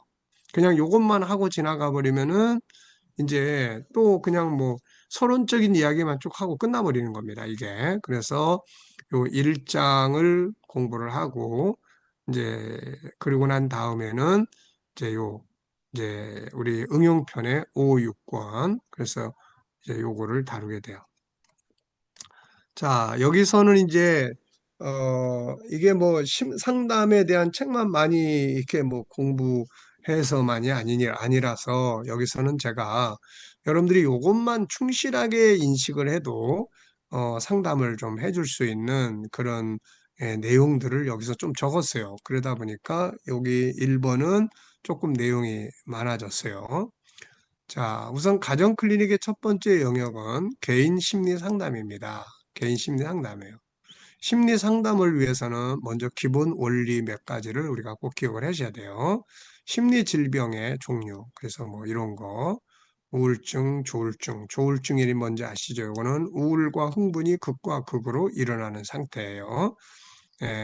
그리고 공황장애는 출구가 보이지 않을 때 느껴지는 공포감, 이런 거고, 강박관념, 대인기피, 무기력, 성품장애. 이 성품장애도 참 이게 큰 문제예요. 그래서 이거를 우리가 항상 훈련을 해야 됩니다. 예수님도 내가 온유하고 겸손하니 너희는 내게 배우라. 이게 성품 교육이에요, 이게. 온유한 성품, 겸손한 성품, 또 이런 거. 네, 근데 또 너무 겸손만 막 강조하다 보면은 도전적인 정신이 또 이제 이렇게 침묵할 수가 있어요, 이게. 또 너무 예의 범절만 강조하다 보면은 자유의 기능이 또 훼손될 수 있어요. 그래서 이런 부분들을 균형 있게 잘 이끌어 주는 게 중요해요. 조절 장애, 이 뭐 조절이 잘 안 되는 거죠, 이게. 자포자기 중독, 이제 다양한 심리 질병들이 또 있어요. 뭐 여기도 여기는 없지만 어떤 사람은 뭐 성형 중독이라는 경우도 있고 이런 경우가 있었어요. 그래서 얘는 심리학을 공부하는 아이인데 어떻게 된 건지 성형 중독에 이렇게 빠져가지고 굉장히 뭐 그게 어느 정도 심각하냐면 자기도 모르게 나중에 가서 정신 차리고 보면 성형 이 병원에 와 있는 거예요, 이거. 그래가지고 엄마가 가서 또 데려오고 뭐 이제 이런 상황들이었죠, 이게. 그러니까 지금은 많이 괜찮아져 가지고 아주 뭐 결혼해서 잘 살고 있습니다. 그러니까 이제 이런 경우들도 있는 거예요. 또 뭐 폭식 이런 거. 다 이게 어떻게 보면은 중독이나 이런 심리적 문제로 인해서 발생을 하는 현상이에요, 이게. 심리질병은 어느 거 하나만 따로 움직이기보다는 대부분이 다 연결되어 있어요. 그래서 결국 하나가 시작되면 다른 것들과도 다 연결되기가 쉬워요. 그래서 이것들을 사촌 형제지간이라고도 이야기를 합니다. 자, 심리질병의 원인 이야기. 우선 심리질병을 이해하려면 이게 마음의 병이기 때문에 심리질병을 이해를 하려면은 사람을 잘 이해해야 되죠. 이런 면에서 이 어떤 사회 심리학보다 우리 성경의 심리학, 바로 성경에서 인간을 정리해 놓은 책, 우리 G7이죠. 사실 우리 G7만큼 성경적 인간을 정리해 놓은 책은 없어요. 그러니까 우리가 이 G7을 그래서 많이 읽고 틈나는 대로 그걸 읽으시라고 하는 이유가 다 그런 데 있어요. 그래서 인간이에 심리 상담과 치유를 위해 가장 중요한 건 사람을 이해하는 일이죠. 사람을 바로 이해해야 원인을 찾을 수 있고 치유의 방법을 찾을 수 있어요. 감사하게도 성경은 인간에 대한 자세한 정보를 제공해 주고 있습니다. 왜냐하면 성경은 창조주예요. 철학이 뭐예요? 소크라테스의 철학이 뭡니까? 결국 인간의 본질을 찾고자 하는 질문이잖아요. 근데 뭐 답을 못 찾죠. 인간이 어떻게 답을 찾습니까? 불교가 뭐예요? 불교를 철학이라고 하는 것도 이목고, 그래 어머니의 태 속에 인간이 어떤 존재로 있었는지를 찾고자 하는 거죠. 그러나 인간은 스스로 그걸 찾지 못해요. 심리학. 심리학의 목표는 바로 나를 찾아서 그 셀프라고 하는 자기의 본질을 찾아서 자기답게 살게 해주는 거예요. 다 그거예요. 뭐 의학, 뭐 과학 이런 게 다 뭐예요? 바로 결국은 인간을 찾는 겁니다, 이게. 결국 정치라는 것도 인간의 꿈을 실현시켜 보려고 하는 그런 행동들이고 다 그렇죠. 그런데 인간을 바르게 아는 것은 성경밖에 없죠. 왜냐하면 창조주라야 사람을 알 수 있으니까요. 세상 심리학과 G7 심리학의 차이점은 여기에 있어요.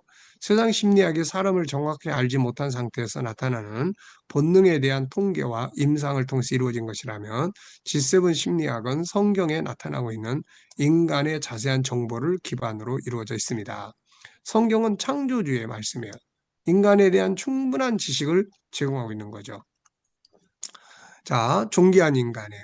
제가 오늘 그 이제 상담하러 오신 우울증, 뭐 열등감 다 복합적으로 있는 분이에요. 그래가지고 이분이 오늘 제가 이 존귀한 인간에 대해서 어떻게 하다 보니까 성경 공부를 하게 됐어요. 그래서 제가 기독교적인 이야기를 좀 해야 되겠는데 괜찮겠냐 그랬더니 자기도 근래에는 교회 가끔 이렇게 나갔으니까 괜찮습니다. 그래서 성경을 통해서 보면 예수님이 이렇게 자기 목숨까지 바쳐줬는데 그게 그냥 간단하게 되는 게 아니지 않냐. 인간이 그만큼 가치가 있는 존재이기 때문에 자기 목숨을 바쳐서라도 살려내실 수 있는 거다. 그 이유가 뭐냐? 창세기 1장 27절에 인간은 하나님을 닮은 존재로 만들어졌기 때문이다. 오늘 이런 이야기를 했어요. 그러니까 이게 참 얼마나 상담이라는 게 참 아주 재밌습니까, 이게. 성경 공부해라고 해라고 하는 사람들 잘 안 해도 상담하면서 이 이야기를 통해서 이건 치유의 방법이 되는 거예요, 이게. 그래서 성경은 인간의 가치를 천하보다 존귀한 자라고 설명하고 있죠.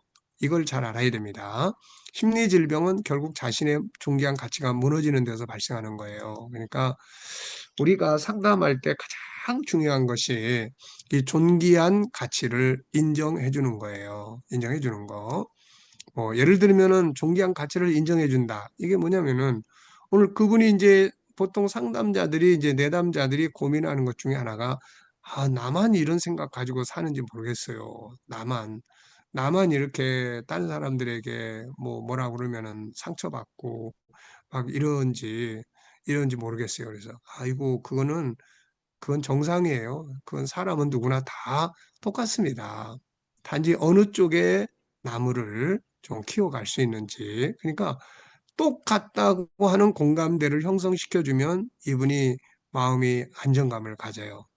근데 그렇게 그런 생각만 계속 가지고 있다 보면 더 안 좋아져요. 뭐 이런다니 그러면 더 두려움이 만들어지게 됩니다. 그리고 사실 모든 사람은 다 똑같아요.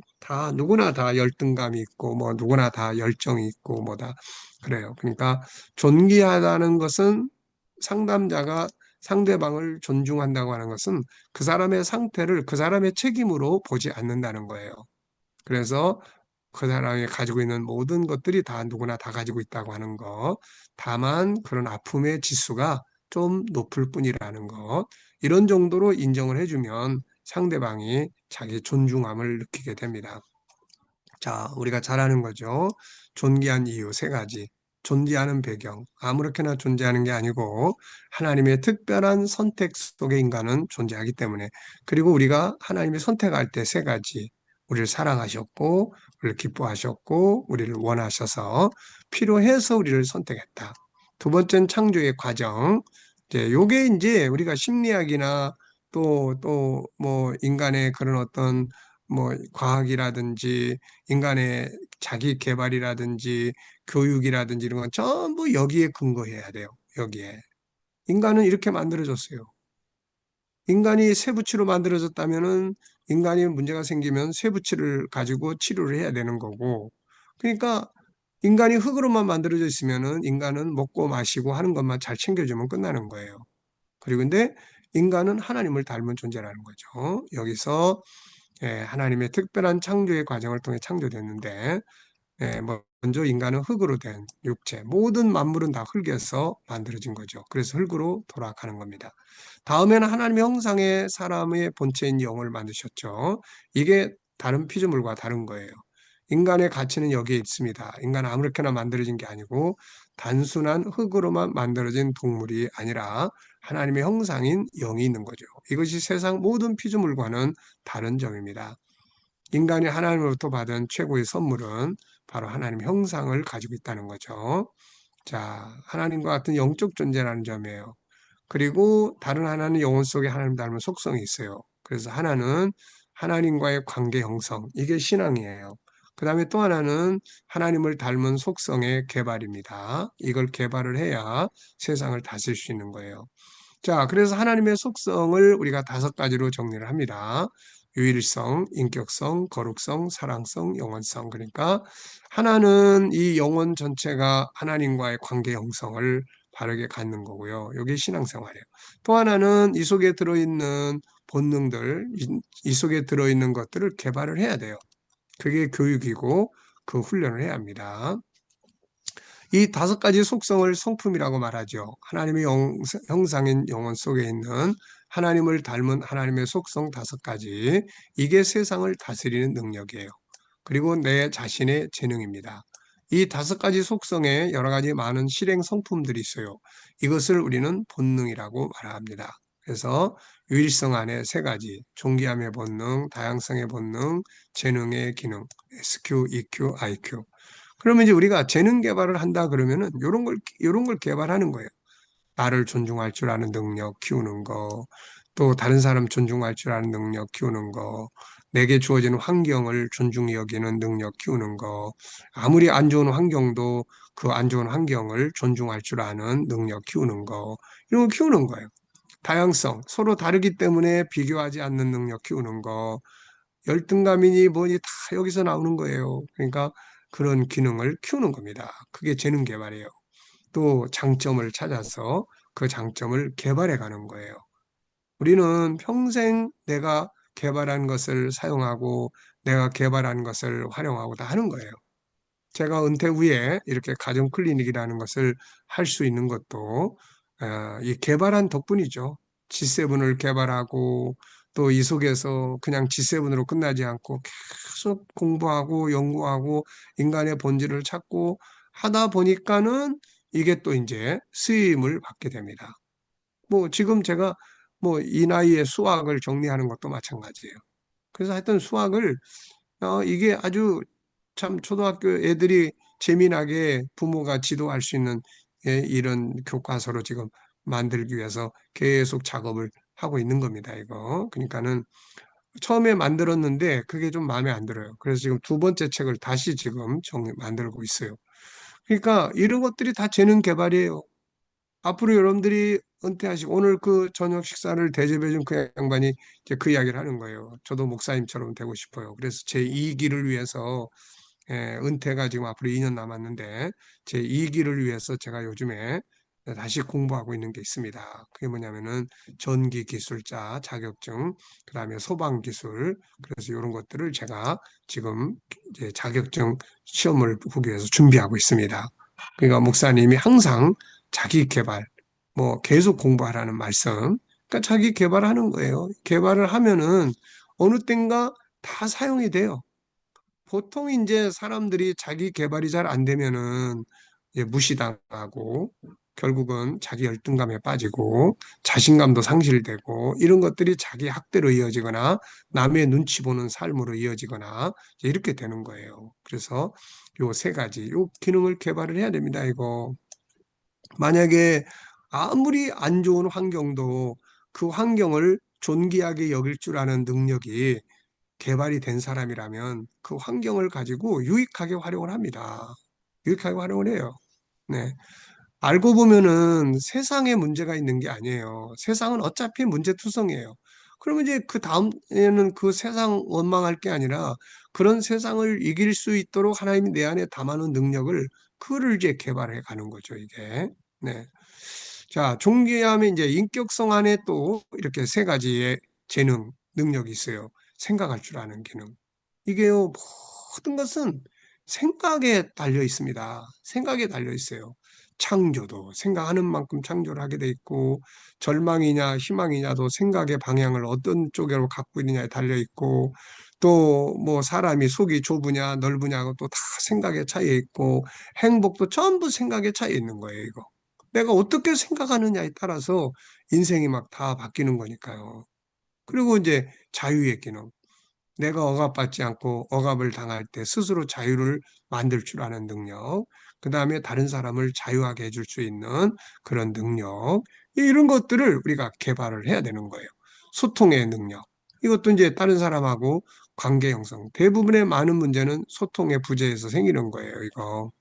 그러니까 뭐 방어법, 대화법, 훈계법, 이게 다 소통의 기능이에요, 이거. 또 조율법, 뭐 피드백 받는 능력, 훈련 이런 것들.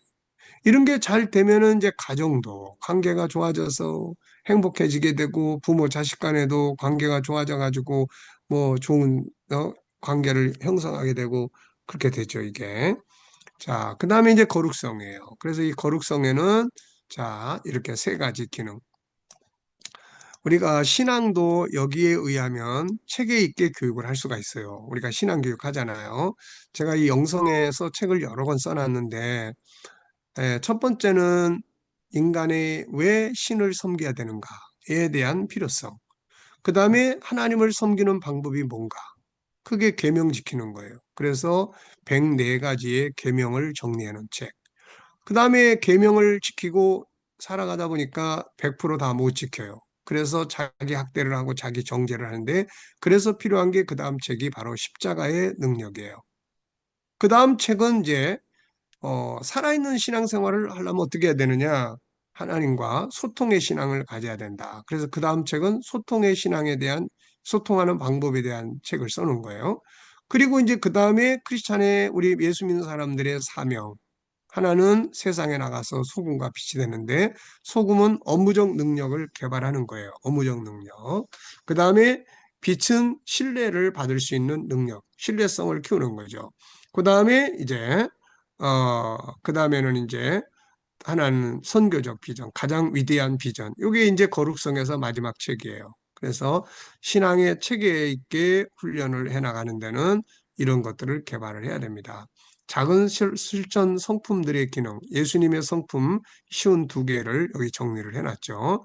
컨설팅의 기능, 우리가 이 지도자들은 이걸 잘해야 돼요. 분석하는 능력이에요. 이거 분석하는 능력. 컨설팅은 점검하는 거예요. 장점 찾고 문제점 찾고 그 다음에 그것을 어떻게 더 발전시켜 갈 수 있는지에 대한 능력이에요. 인간은 이걸 할 수가 있습니다. 이 기능을 잘 활용을 해야 돼요.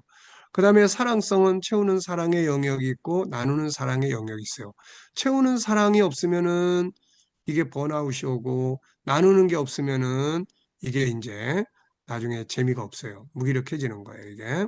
자, 그 다음에 이제 영원성입니다. 그래서 생명과 삶에 대한 욕구의 기능, 변화 발전의 기능, 이게 변화 발전의 욕구를 인간은 끊임없이 추구합니다. 이게 천국을 향해서 가는 인간의 본능에서 나오는 거예요.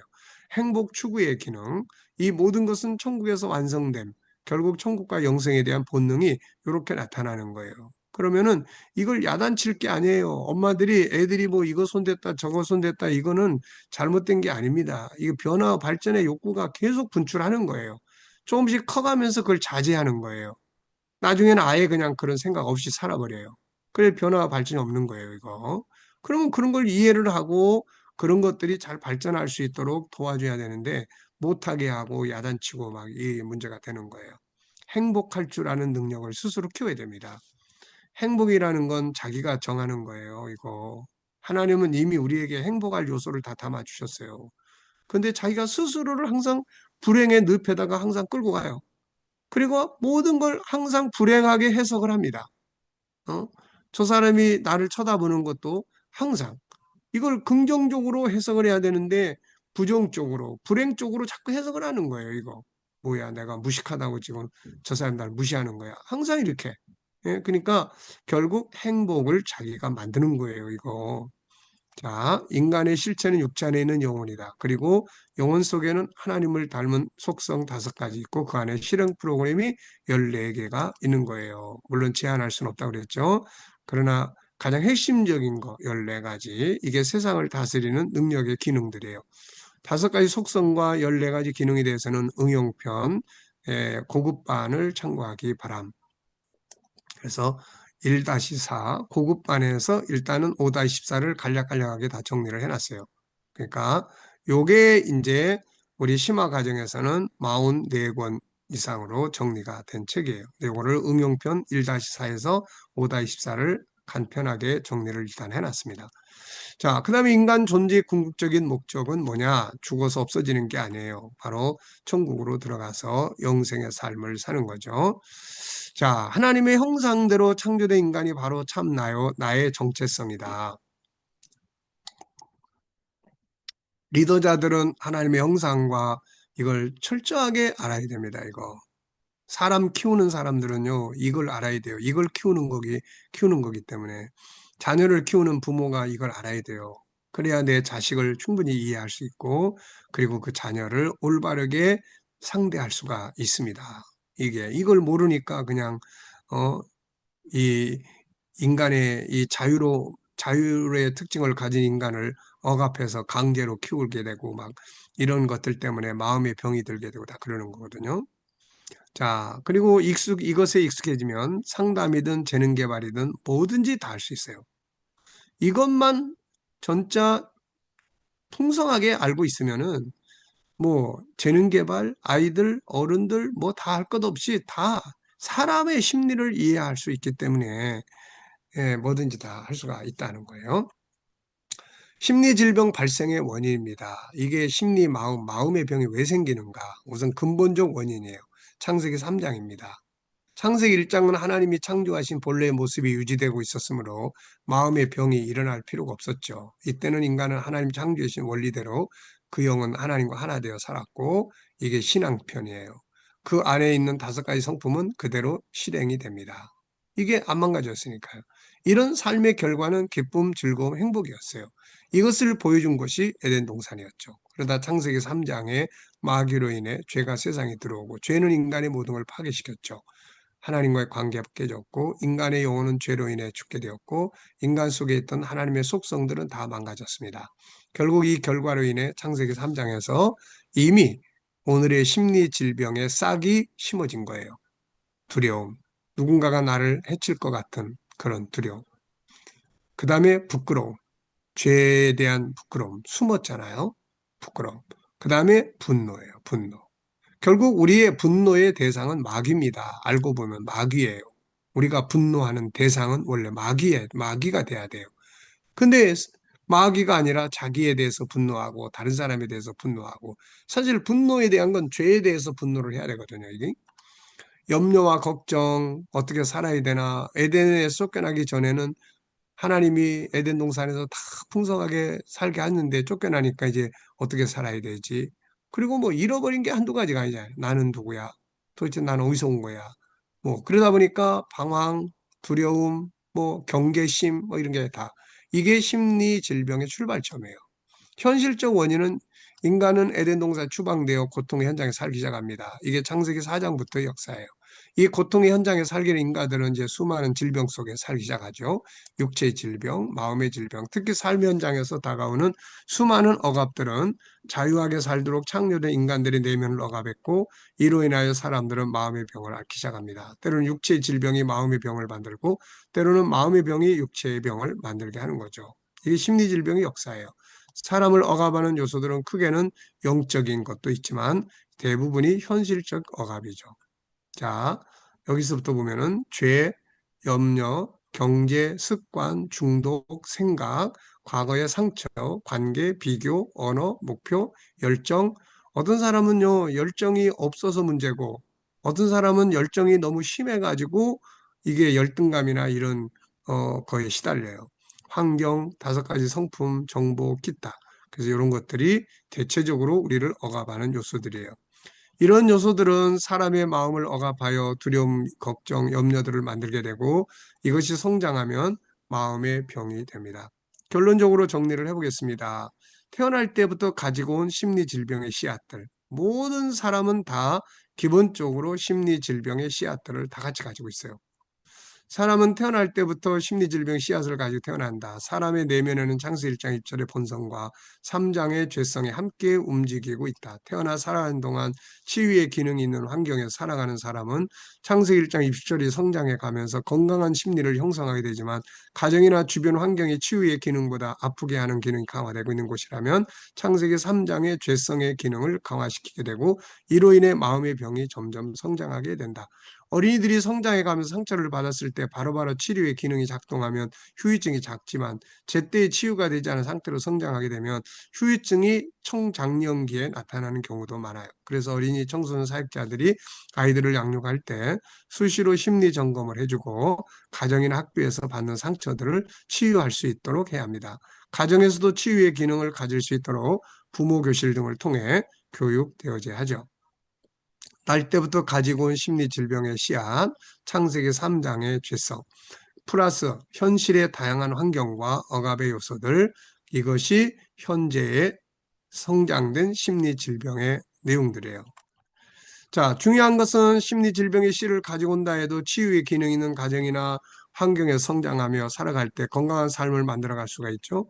아이들, 청소년들이 살아가는 현장에 치유의 기능이 강한지 질병의 기능이 강한지 살펴보고 변화를 줄 수 있도록 해야 합니다. 어떤 가정은 병들게 하는 기능이 강화되어 있고 어떤 가정은 치료하는 기능이 강화되어 있어요. 거기에 따라서 차이가 있는 거죠. 원인, 결국 심리 질병의 원인은 사람이 창조되어진 대로 살지 못해서 발생하는 결과물이죠. 자, 본성대로 살게 되면 14가지 성품이 실현되면 행복합니다. 예, 이게 바로 천국이거든요. 5가지 속성에서 나오는 14가지 성품, 존귀함, 다양성, 재능의 영역, 생각, 자유, 소통, 영성, 아름다운 작은 성품들, 컨설팅, 채우는 사랑, 나눔의 사랑, 생명과 삶의 존중함, 변화, 발전, 행복의 욕구. 14가지의 성품이 사라질 때는 마음의 상처가 생길 수가 없어요. 이건 행복한 요소들이기 때문에. 흐르는 물은 썩지 않습니다. 그러나 본능의 성품들이 살아가지 못하고 가로막히게 되면 아픈 마음이 만들어지죠. 내가 속상해 죽겠어.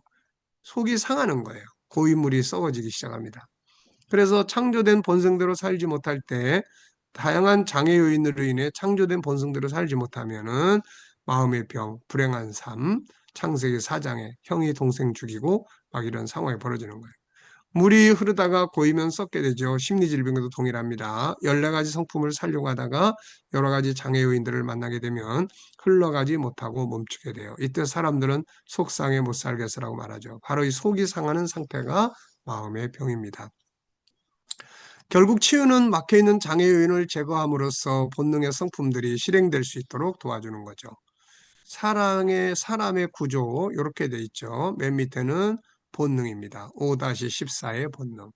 근데 요게 잘 살아가면은 괜찮아요. 그래서 우리가 요게 그냥 가만히 있는데 사라지는 게 아니에요. 이걸 사는 훈련을 해야 됩니다. 존귀하게 살려면 존귀하게 사는 훈련을 해야 되고 또 생각을 긍정적으로 하려면 긍정적 생각을 하는 훈련을 해야 되고 이게 저절로 되는 게 아니에요, 이거. 그래서 교육과 훈련이 돼야 5-14 성품도 이해할 수 있고 이것을 살아갈 수 있는 능력을 키우는 거예요. 이게 안 되면은 이제 감정이 상해지고 이게 쌓이고 쌓이다 보면 나중에 이제 조절이 안 돼서 밖으로 나타납니다. 그래서 자포자기. 우리가 요한복음 8장에서 음행한 여인은 제가 볼 때는 자포자기한 여인이에요. 인생을 버려버렸어요. 그래서 그냥 암호하거나 음행하고 그러다가 죽는 거예요. 그랬을 때는 그 이면에 아픈 감정이 있겠죠. 그가 그렇게 될 수밖에 없는. 자기를 포기한다는 것은 사람이 갈 수 있는 데까지 간 거예요. 예, 더 이상 희망이 없는 겁니다, 이거. 그러니까 그렇게 되기까지 예수님은 이걸 본 거죠. 유대인들은 이걸 보기 때문에 돌로 쳐서 죽이려고 했고 예수님은 이걸 본 거예요. 그래서 긍휼히 여기시요. 긍휼히 여기려면은 이걸 봐야 돼요. 아픔. 그 다음에 아픔만 보면 궁극적으로 필요한 걸 도와줄 수가 없어요. 그래서 이걸 찾아야 돼요. 본능. 뭘 원하는지, 어떻게 하고 싶은지, 이 본성. 우리는 이 본능의 욕구가 뭔지 알고 있어요. 그렇기 때문에 그 사람의 아픔을 이해할 수 있고 도와줄 수가 있는 거죠. 자, 그래서 이제 여기 그런 이야기입니다. 자, 중요한 것은 무엇을 보는가에 따라 관계가 달라지고 결과가 다 달라집니다. 심리 치유를 하는 사람들은 밖으로 나타나는 것만 보면 절대로 안 돼요. 왜냐하면 그 사람도 희생자예요, 지금.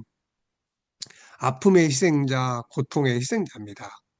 그래서 둘째 상태를 볼 수 있어야 돼요. 둘째 상태. 예, 둘째 상태는 속상해 있는 아픈 마음의 상태예요. 그리고 이걸 보면은 이제 불쌍한 마음이 들죠. 긍휼히 여길 수가 있어요. 그리고 첫째 상황을 보면 본능을 도와주고 싶어집니다. 이것이 첫째와 둘째 상태를 볼 수 있습니다. 자, 여기서 말하는 첫째는 요걸 말하는 거예요. 맨 밑에 요거. 자, 그래서 당시 유대인들은 이 여인의 나타난 현실만 봤죠. 이것만 보면은 돌을 들고 죽이려고 하는 게 맞아요. 네, 그래서 심리치료의 가장 기본은 바로 속상한, 상한 감정을 이해하고 본능의 욕구가 뭔지를 찾아내는 거예요. 기본적인 본능의 욕구는 우리가 알아요. 존귀하게 인정받고 싶은 마음, 그 다음에 자기도 자기의 장점을 잘 찾아내서 살고 싶은 마음, 남과 비교하지 않고자 하는 마음, 그 다음에 재능 개발을 하고 싶은 마음, 긍정적으로 좋은 생각만 하고 살고 싶은 마음, 그 다음에 자유하고 싶은 마음, 그 다음에 소통을 잘하고 싶은 마음, 어떻게 대화해야 될지 모르겠어요. 이게 많은 사람들의 이야기예요. 그러니까 그 사람들의 본능이 이겁니다, 이거. 그러니까 이거를 찾아내서 이 방법을 가르쳐 주는 거예요. 오늘 제가 그분한테도, 자, 그분이 이 질문을 한 10가지를 정리를 해왔어요. 상당히 논리적으로. 그래서 이 문제에 대한 답은 다 있습니다. 그래서 앞으로 매주 한 번 정도씩 오실 수 있나요? 그랬더니 꾸준히 오겠다 그러더라고요. 그래서 그분한테 제시한 게, 자, 자기 방어법, 그 다음에 관계법, 그 다음에 대화법, 그 다음에 갈등 해소법, 자, 이런 것들이 있습니다. 어느 것부터 공부를 같이 해보실까요? 그래서 이제 공부를 시작을 했어요. 그래서 우선 자기 방어법 10가지 중에 첫 번째, 존귀하게 선포하기. 요거 지금 오늘 이야기한 거예요. 그리고 이제 관계법에 대한 책을 한 권 줬습니다. 새로 나온 응용편 읽어보시고 그 속에 있는 자기 방어법에 대해서 이제 공부를 시작을 하겠습니다. 이게 처방전이에요, 이게. 네. 그러니까 참 얼마나 감사합니까? 우리가 그런 상담이라는 것을 전문적으로 하다 보면은 그 상담의 현장이 전도의 현장이고, 예, 거기가 바로 또 성경 공부의 현장이고 그래요. 우리는 하나님의 형상 회복이 결국은 치유의 방법이기 때문에 그게 가능한 거예요. 그리고 그건 어려운 방법이 아니에요. 심리질병의 진행 과정 5단계. 자, 세상의 모든 것은 다 이렇게 조기의 치유가 이루어지는 게 제일 중요해요. 이게 깊어질수록 상담이 갈수록 힘들어집니다. 1단계는 감이에요, 감. 감이 별로 안 좋네? 뭐 이런 거. 그 다음에 두 번째 단계는 요 감이 좀 길게 가는 거예요. 몇 주 혹은 몇 달. 그 다음에 이때쯤 빨리빨리 상담을 해야 돼요. 그러면은 치유가 빨라집니다, 이거. 3단계는 이제 현실의 일이 손에 안 잡히는 단계예요. 이때는 약도 필요합니다, 이게. 왜냐하면은 신경이 너무 극도로 예민해 있으면은요, 상담을 해도 효과가 없어요. 상담도 안 됩니다. 왜냐하면은 이게 상담을 통해서 이론은 듣고 공감을 하는데 감정이 워낙 강하게 강화돼 있어가지고 그게 따라갈 수가 없어요, 이게. 그래서 이때는 약을 통해서 신경을 조금 약하게 해줄 필요가 있어요. 그래서 약물 치료. 이러면 이제 현실이 손에 안 잡히기 때문에 일도 할 수 없고 자칫하면 나중에 은둔하기 쉽고 이렇게 돼요. 그 다음에 이제 네 번째는 강박관념인데요. 이 상태는 이제 상담자의 생각보다는 본인의 이야기만 하고 가는 이런 상황들이 많죠. 그래서 그 다음 단계는 이제 이 보통 우리가 조현증이라고 이야기를 합니다. 이 조현증은 환청이나 또 환상이나 또 뭐 어떤 그 과대망상이나 이 조현이라는 말은 현이 끊어진다. 예, 기타 줄이나 또 어떤 그런 부분들이 그래서 현이 딱 끊어져요. 그래서 그 순간에 누굴 죽여도 그 일이 생각이 안 나는 거예요, 이게. 그래서 조현증은 병원에 입원 치료 등이 반드시 필요하고요. 그리고 무슨 치료를 하든 간에 항상 세 가지가 병행돼야 돼요. 하나는 뭐 필요하면 입원이나 약물 치료, 두 번째는 상담 치료, 세 번째는 환경의 변화를 만들어 줘야 돼요. 환경이 똑같으면은 다시 그 상태로 돌아가거든요. 자, 치유의 과정, 심리의 사전 건강 관리. 자, 우리가 육체도 사전에 건강 관리 하잖아요. 저도 이번에 종합 검사하면서 또 이 뭡니까 대장에 뭐 그 용종 떼어냈는데 뭐 의사는 뭐 암 전 단계 이런 이야기 해요. 그러니까 사전 건강 관리를 이렇게 하는 겁니다. 그래서 사전에 건강 관리하니까 뭐 요즘에는 뭐 신장도 지수로 다 파악을 해주고 당뇨 지수도 다 파악을 해주고 그러니까 알고 와서 뭐 필요하면 약 먹고 또 자기 음식 관리도 하고 그러면서 관리하는 거예요. 심리도 마찬가지예요. 육체의 건강도 건강할 때 관리하는 게 좋아요. 마찬가지로 마음의 건강도 아프기 전에 관리하는 게 좋습니다. 우리가 신앙생활이라는 것이 결국은 심리 건강 관리예요. 그래서 신앙생활을 잘하면 내가 심리적으로 항상 안정감을 갖게 되는 거죠.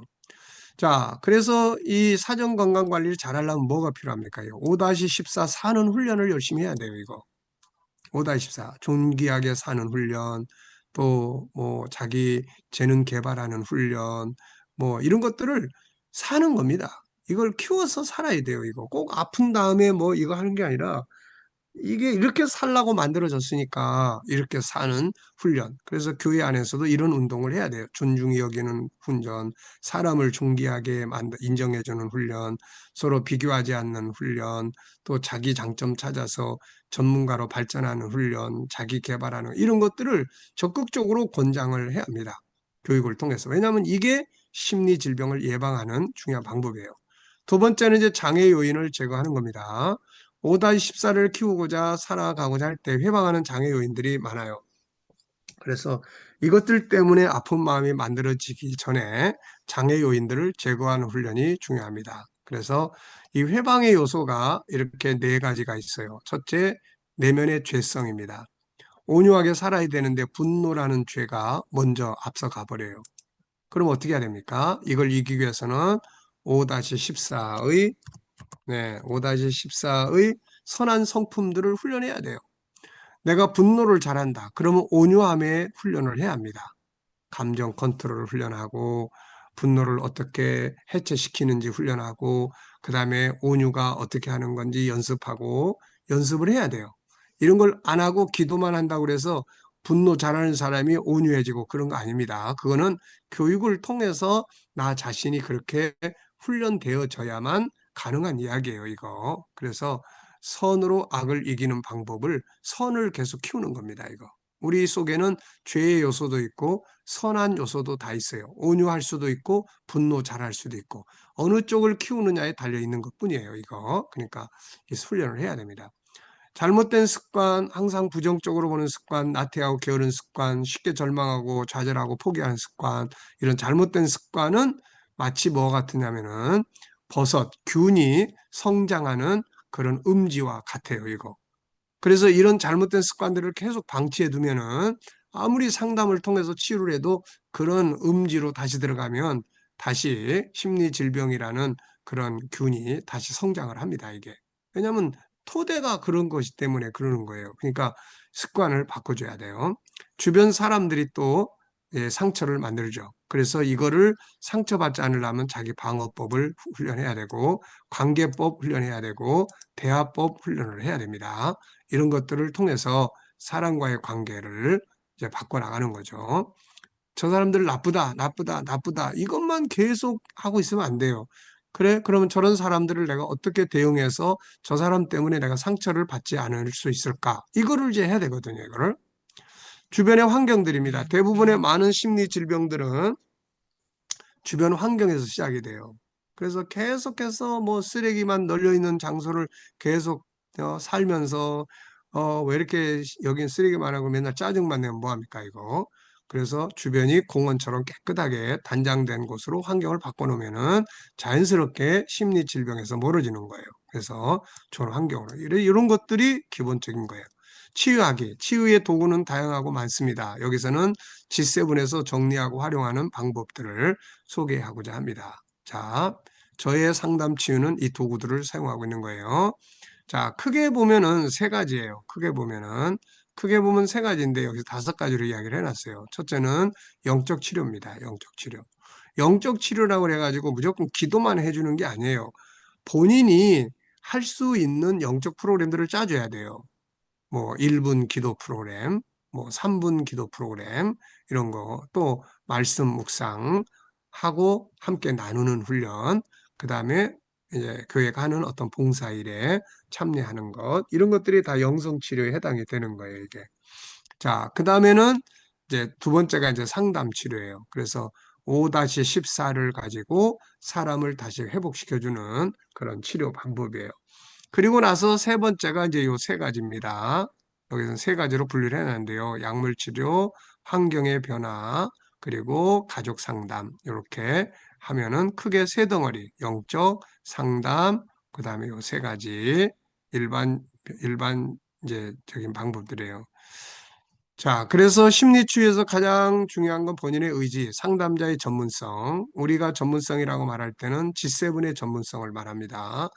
뭐 사회 심리학 뭐 들여다봐 가지고 그거 가지고 뭐 하려고 그러면 예, 이것도 저것도 아무것도 안 돼요. 그러니까 그리고 G7 안에 몽땅 다 있습니다. 제가 사회적인 심리학 책도 웬만한 건 다 읽어봤기 때문에 그런 속에서 그런 부분들에 대해서 이 G7에 대한 내용만 충분히 습득을 하시면은 인간을 다 이해하고 이 방법을 가지고 하면은 다 잘할 수 있어요. 그리고 병원의 진료와 약물 복용이 필요할 때 있습니다. 때로는 먼저 병원 진료를 받도록 권고하는 것도 좋아요. 그래서 어떻게 진단을 내렸는지 참고할 필요가 있습니다. 환경의 변화 역시 중요하고요.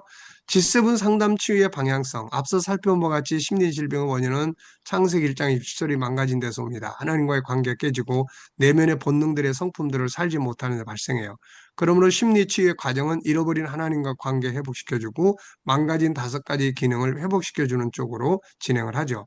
다만 이것을 상담자가 충분히 익숙하게 인지하여 교과서적인 것이 아닌 자연스럽고 활용하고 응용할 수 있도록 하는 것이 중요하다는 겁니다.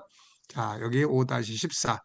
존귀함의 회복, 다양성의 회복, 재능 개발, 자기 생각 바꾸기 훈련, 자유, 억압된 것들 풀어주는 또 막힌 소통 해주기, 또 영성 프로그램, 또 성품 교실, 그 다음에 컨설팅, 채우는 사랑, 나누는 사랑, 이것도 다 창세기 1장 27절부터 28절이 채우는 사랑이 뭔지 이런 거 다 거기에 들어있는 내용이에요. 나눔 실천해보기, 생명과 삶의 가치 만들기, 변화 발전 추구하기, 행복의 욕구 프로그램 만들어주기. 그러니까 이게 치료의 방법이에요. 그러니까 원 상태로 다시 복구시켜 주는 거죠. 왜냐하면은 이 사람 어떤 사람은 성품이 망가져가지고 맨날 오늘도 제가 그분한테도 공주병, 왕자병 이야기했는데 그런 게 다 성품의 문제예요. 이게 다. 그러니까 이런 것들을 이제 좋게 이쁘게 본래는 정말 멋있는 성품이었습니다. 그렇잖아요. 창세기 1장 27절에. 그러니까 그거를 다시 회복하도록 도와주는 거죠. 인간은 누구나 자기답게 살고 싶어 합니다. 자기답게 사는 것은 자기 안에 있는 영혼의 본능대로 사는 것을 의미하는 거예요. 죄성으로 살면서 이게 나야. 이거는 자기를 잘못 알고 있는 거예요. 5-14의 본능의 성품을 다양하게 응용해서 살아가도록 회복시켜주는 것이 치유의 과정입니다. 자, 오늘은 여기까지만 하겠습니다. 저도 힘들고. 그래서 다음 시간에는 5가지 성품이 심리 질병에서 어떻게 치유의 효과를 나타내는지, 이걸 어떻게 사용을 해서 심리 질병을 치료를 하는지, 요거를 좀 이야기를 5가지 성품으로 치유하는 요 내용에 대해서 좀 쭉 이야기를 하도록 하겠습니다. 예, 자, 오늘 제 뒤에 시간은 오늘 일찍 끝나겠습니다. 네. 자, 질문하실 분 있으신가요? 자, 어떠신가요? 박동근 선고사님, 잘 이해되셨어요? 아, 예, 수고 많으셨습니다. 예, 감사합니다. 예. 제가 내일 여기 오프라인 신학교, CBS 신학교에 가서 이제 학생 예배 드리고 학생들 만나고 이제 다음 학기 강의에 관해서 제가 상의할 것 같은데, 이번에 GTS 학생들에게 뭘 가르치면 좋겠느냐? 지금 나보고 과목을 선택을 하라고 해서 신학 과정은 그동안 제가 뭐 히브리어, 헬라어 뭐 이런 것도 가르치고 신학 과정은 거기 신학 교수님들이 가르치는 분들이 많이 있기 때문에 이 KDM이나 G7, GTS는 우리가 아니면 누가 가르칠 사람이 없을 것 같아서 이번 11월 학기부터 이 GTS하고 오늘 강의하신 그 상담 쪽 해서 그 부분을 제가 좀 더 잘 숙지해 가지고 이 신학교 학생들에게 제가 과목을 하나 맡았는데 CBS 신학교 학생들에게 이 과목을 좀 가르쳐야 되겠다는 뭐 오늘 결심한 게 아니고 어, 한참 전에 제가 그런 생각을 가졌다가 이제 오늘 강의를 듣고 나서 그걸 확정을 해서 일단은 GTS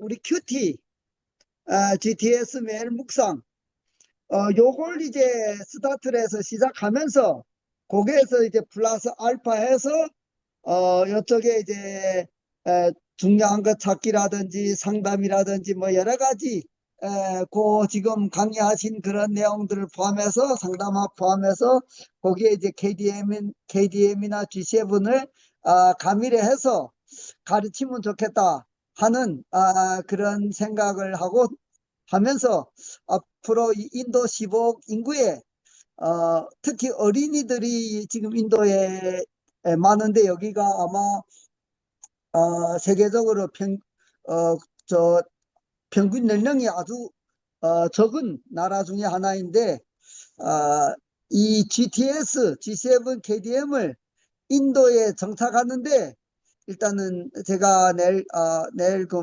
학장님을 만나서 대화할 때 이 GTS를 정착하는 그런 강의를 좀 진행하고자 그렇게 준비하고 있습니다. 네, 감사합니다. 네, 감사합니다. 또 다른 분들 뭐 질문하시거나 오늘 들은 강의 내용 중에서 또 물어보시고 싶은 거나 있으면 이야기하시기 바랍니다.